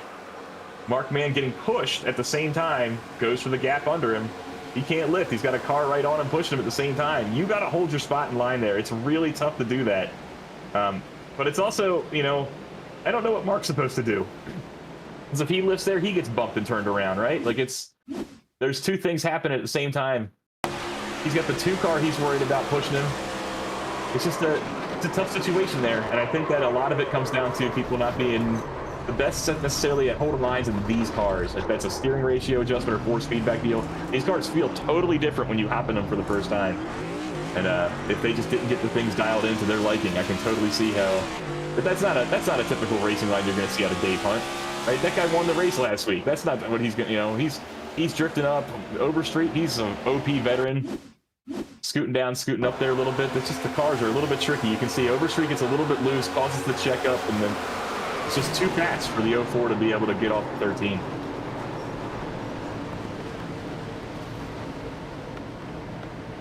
Man, I'll tell you what, one of the things I'm liking is all the parts flying off. Kind of adds a bit of realism. Yeah, we'll stay on the 13 here. So, go back to the 13. We just saw what his car looked like. Go to him live. Let's see the live picture of what he looks like here. All right, here's the crash up close. Yeah, let's see what his car looked like here. All destroyed, right? I bet he didn't even need to use a faster pair. Honestly. And now we go look at what his car looks like. Hold on. Let me get this cameraman. Right, look at that thing, brand new. Now, he might have used a quick, he might not, but I doubt that, like, these guys who've been involved in 7 or 8 wrecks, they only had 2 faster pairs. But all these cars up there look great. And that's the new damage model that iRacing has. And it is hard to find a car in this field that is banged up. Yeah. And as many yellows as we have had, I will say we are finally starting to see cars on pit roads. Andrew Schroeder has been out of the race since lap 32. Stanley Jr. has been out of the race since lap 59.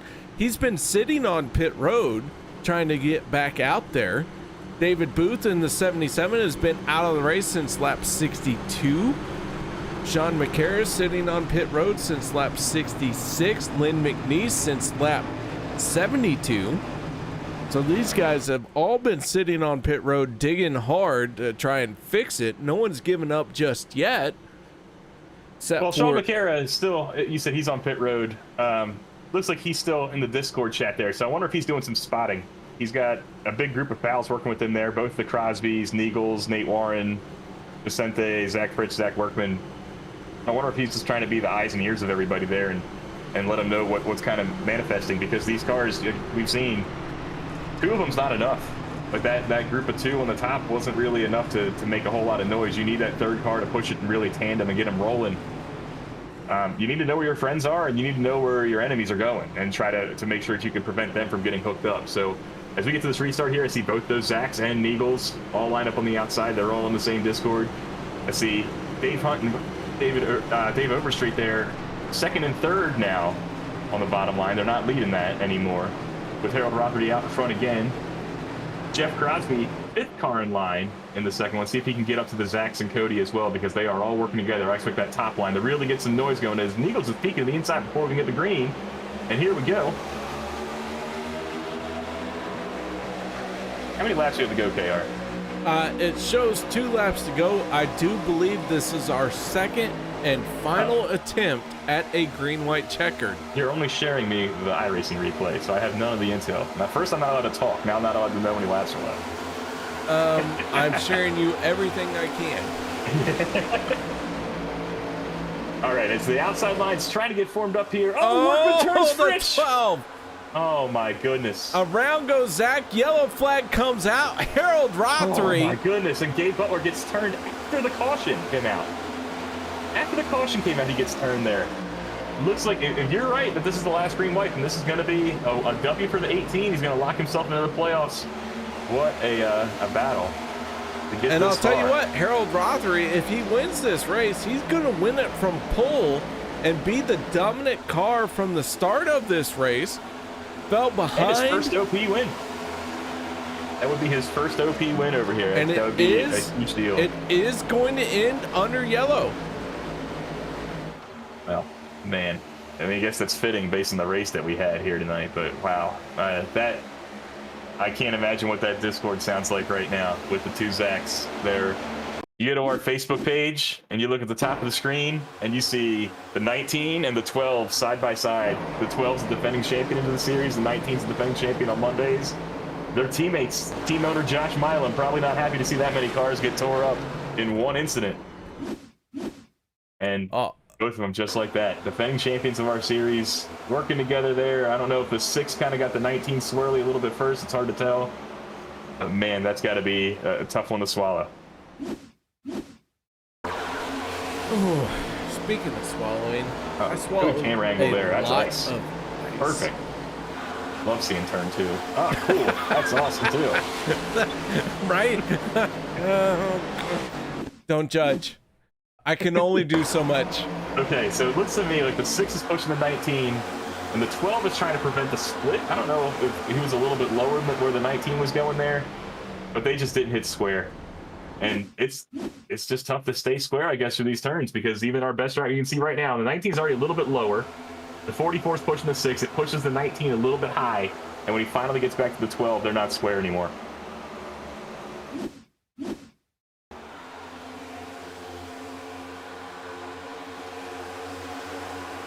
Just a tough break, but Harold Rothery and then going to after take the crash, it. you can see they're all squeezing down there, and the 88 gets turned. It's sent right up into the fence after that. That's going to do it. The 18 is your winner, as they're all driving around the pace car now. I mean, if you have to have a Ron Fairnot Memorial, and the story I was given sounds like this is the perfect Ron Fairnot Memorial. I just heard it involved Tyler Miller. I didn't hear all the details, but all right. So the story I was given was Tyler Miller was in charge of a job, and the inspector's name is Ron Fairnot, who come to check out the work and failed everything. Wow. So that's the Cliff Notes. I can't give all the details because I'm literally like the 3rd or 4th person to be told this story, so okay, so I have to paraphrase. Yeah. Right. But basically, Tyler Miller was in charge of the job. Ron Fairnot shows up to inspect it and says everything fails, and Tyler Miller says not nice things about Ron Fairnot. So here we go. The Ron Fairnot Memorial. Oh no. Well, this is the perfect race for Tyler to get the curses with, because has anyone he's never tagged afraid to Tyler stick in his this car race? nose somewhere. He's never afraid to not lift and just shove into somebody and hope for the best afterwards. He's frequently near the top of incident points every season and frequently comes home with a win and finds himself in the playoffs anyway. That kind of aggressive driving is what we saw from all these guys tonight, and you know, it worked out for one of them, just like it does for Tyler sometimes. So you know, good, a very appropriate race to sponsor. I don't know if he even knew this was going to be a next gen at ISS when he picked it up, but yeah, pretty great. Actually, Zach Workman sponsored tonight's race. Wow. But he picked up on the story and wanted to carry it on. Now I'm All right. suspicious. Now you tell me Workman's involved. Yeah. Well, hey, I'll tell you what. Let's talk to Harold. I'll let you do that. No.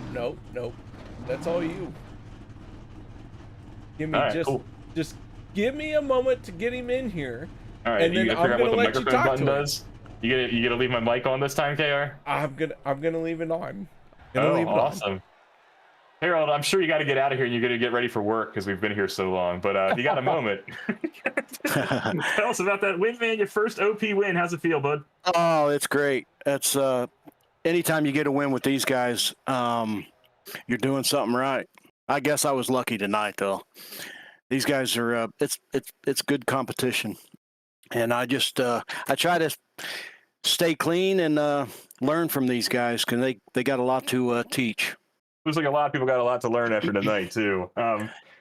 What was the feeling like down there? I mean, it doesn't seem like anyone's car ever seemed to have any damage. We had all these wrecks, we had all these cars getting tore up, and then it was like, oh, did everybody take fast repairs? What do they have, 70 fast repairs? Like, is it just everyone gets a bunch of optional, we get it fixed, and the cars are perfect again, or what was going on? Well, I don't know. I had to take a fast repair, but I don't know if it's this new build or not. I just tried to stay out of trouble, but I did get some damage and took a fast repair, but I don't know. I can't answer that one. Okay. Yeah. I'm just so happy to get this win. You know, Dude. It means a lot. This one in particular, I think, should feel like 2 wins. The race lasted just as long, and it seemed like it was complete lottery there. And absolutely. I mean, I don't want to take anything away from your skill. You got the pole. You led the most laps. You finished P1. Like, that's kind of crazy in a race like this, at a track like this, where the runs are crazy and cars can just freight train you at any time. And you know, there's always the danger of, you know, clipping the apron or getting a bad bump or getting sent to the back. And there was, even amidst all that, our pole sitter wins the race and leads the most laps. That's pretty awesome. Yeah, I think the biggest trouble was the bumping, the bad bumps. At least what I seen. Yeah. But hey, I like to say hello to my wife. She's my biggest critic, and I hope she's up watching this. But if she's not, in here hey, sometimes. I've seen her in the chat plenty of times before. But honestly, dude, I wouldn't blame you if you went to bed tonight.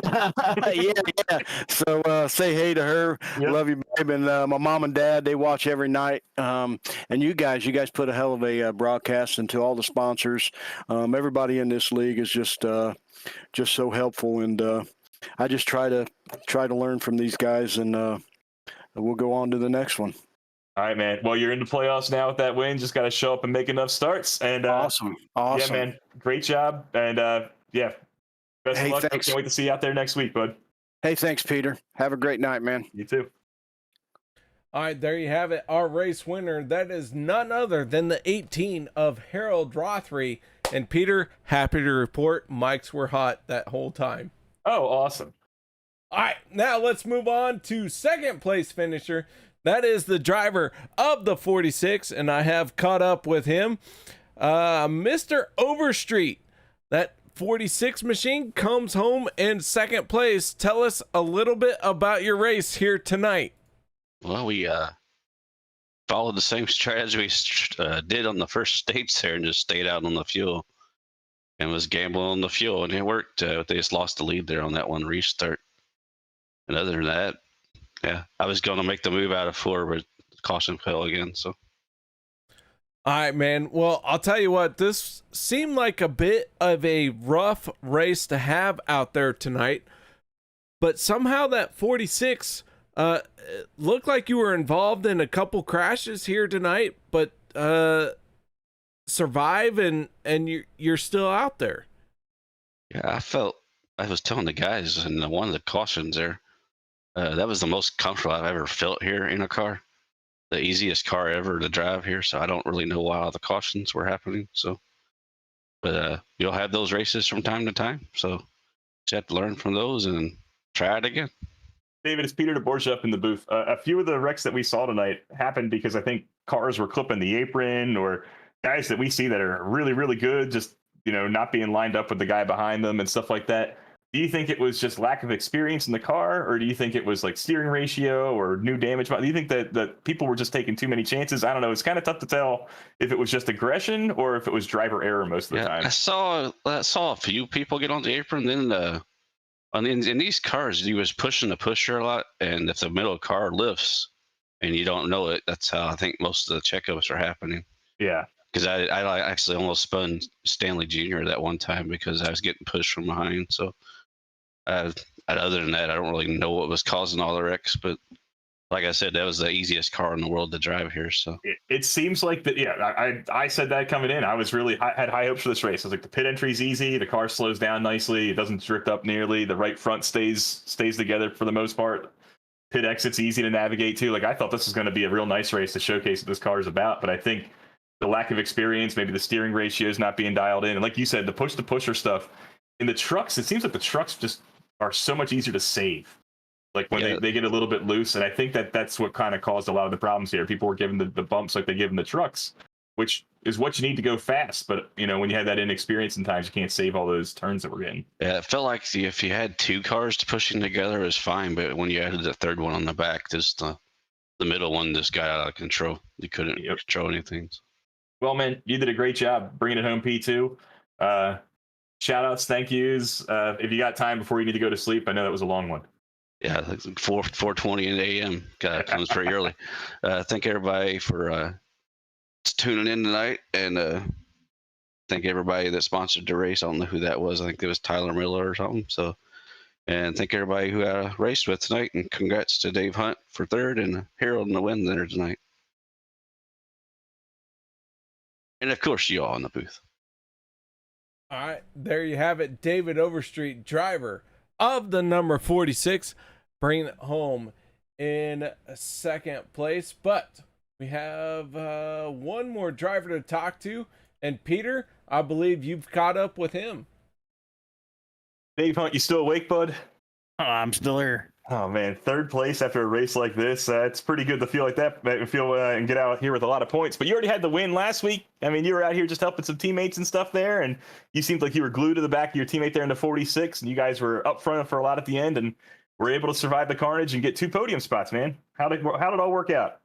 Yeah, that was the plan. I was just going to stick with Dave there and to hopefully push him to the win was the plan. But I don't know. We'll take second and third, I guess. What do you think? I know we've had a lot of talks about how Mondays have been going with a lot of the aggression, the aggressive blocks, the aggressive pushing sometimes here. Was that the same thing that was happening tonight? Because it seemed like a lot of the crashes tonight were happening midfield, maybe line holding or clipping the apron and stuff. But you still have 3 cars pushing each other sometimes, and it's the same drivers. So I wanted to know, like, from your perspective there in the cockpit tonight, did it feel like a Monday race going wrong, or was it a completely different monster at the next gen? This is the easiest car to drive on this track. Let me tell you that for one thing.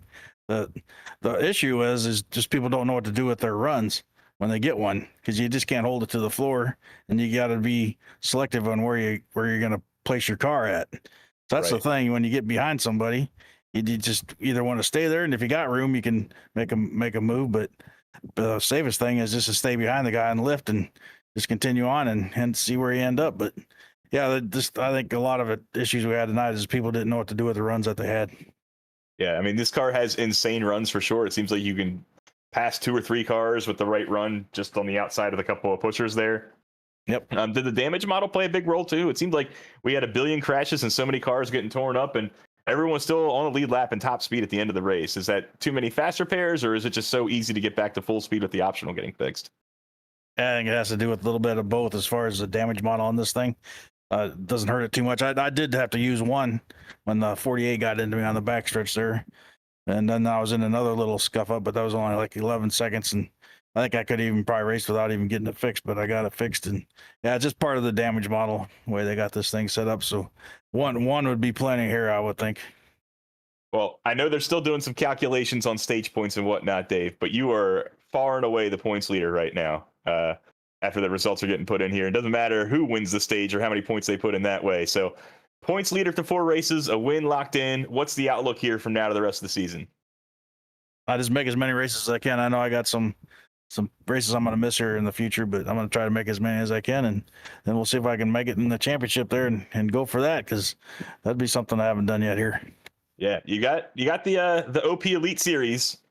Don't let that one slip your mind. Right. Yeah, you got a championship I did get that already. One. Yeah, I got that one. That's right. So yeah, that would be awesome though. That's you're like the only champion of that series, if I recall. Yeah, I don't think the other one even finished. So that would be awesome to be able to say, all right, I got 2 of them, and one of them wasn't even on Superspeedways. So great job tonight, Dave. Great job, checkered flag with 2nd and 3rd, and thanks for surviving and waiting to be the 3rd one in line. We'll let you go to bed now, finally. I'll let you guys get some rest too. Thanks, Peter. No problem, man. All right. All right, there you have it. Dave Hunt, driver of the 53, finishing out the final step of the podium here tonight. I will run through our results really quick. Peter, don't go anywhere. Let me get through this real quick. Harold Rothery, David Overstreet, Dave Hunt rounds up our podium finishing driver. Then it's Jeff Crosby in the 33 and Cody Nagels rounding out your top 5.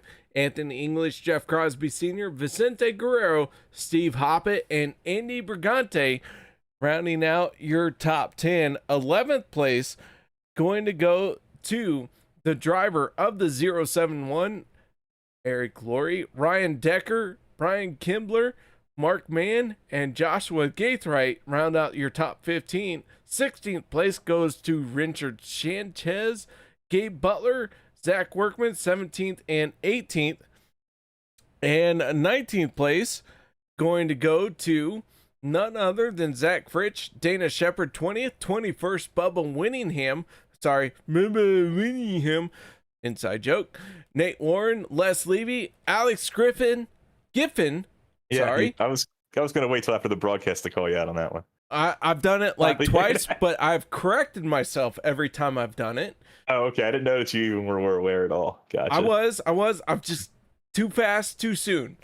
Lynn McNeese, Sean McCarron, David Booth, Stanley Jr., and Andrew Schroeder, our 29-car field. So, Peter, a bit of a rough race here tonight. However, I got some. I'm going to quiz you real quick, KR, before you start looking at things. No peeking anywhere. All right. This should tell you what kind of race we had tonight. Who do you think had the most incident points with how many? Oh, no looking. I'm not looking. Most incident points.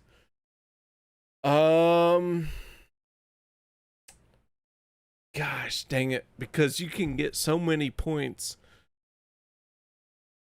I want to say. You want to make it multiple choice? Yes, please okay, do. Cool. It's one of the 29 drivers that started the race. That's one of those 29 choices. There you go. Multiple choice. What a dick. All right, give me the top 3. All 3 of them? Oh man. Top 3. Give me the top 3. You have Brian Kimbler, Andy Brigante, Mark Mann. I am going to say Andy Brigante was top. No, Mark Mann. That's how you know this race was bad. Mark Mann is a Hall of Famer, keeps it clean, rides in the back for the most part, and even Mark Mann ended up with 36 incident points tonight. Oof. It's an absurd number for a race this short. That is not saying Mark had much to do with any of that, but that just tells you if he can get caught up in that many incidents there, I don't think anybody had much of a chance. Everyone had 10 or more. Even the guys who disconnected 44 laps before the end of the race had more than 10 incident points. It was a slugfest out there. But you know who really worked overtime tonight? Me? Definitely not UKR. No, the pit crews. They fixed probably hours of optional damage to get those cars back out there running just as good because they didn't want to go through too many fast repairs. I don't know if it's the next gen, if that's going to be the answer moving forward. I know that these guys, especially the guys who run Road to Pro and the big stuff like that, they love the next gen, and it's a lot of fun in officials. But man, it looks like tonight the league answer was it was no for right now. That was a tough one to swallow, and I'm hoping that if it stays, that these guys either reflect back and think, how am I going to get my car to the front and stay there next time? What am I going to do differently? Or two, just find the mistakes that we're making along the way. Is it force feedback issues? Is it steering ratio issues? It looked like there were some really uncharacteristic errors that were probably on inexperience. And if we get a few more reps of it, maybe it'll work out. But these guys race this league for fun. They might only race 1 or 2 nights a week. They might not have the interest to go learn this car. They might be very excited to just go back to something that fits their needs a little bit better. So I'll be interested to see what the admins decide to do with the next gen moving forward, because that was a tough one. I'll tell you what, Wednesday nights, this is what it's for. I hope to see this car again. Yeah, I truly do. But you signed a contract that we're not paying you hourly for the next gen race. I'm sorry. Dang it. But I still do wish to see this car again, because I think our driver talent is capable of being at the top, and this is the top stock car right now, and we have to see it on display. But that's just me. And you know what? I am wrong more often than not. Yeah, I would just like to see the problem with the cars being indestructible solved. I think if you fix that, whether it's no fast repairs or only one fast repair, or an iRacing damage model one fix, fast repair.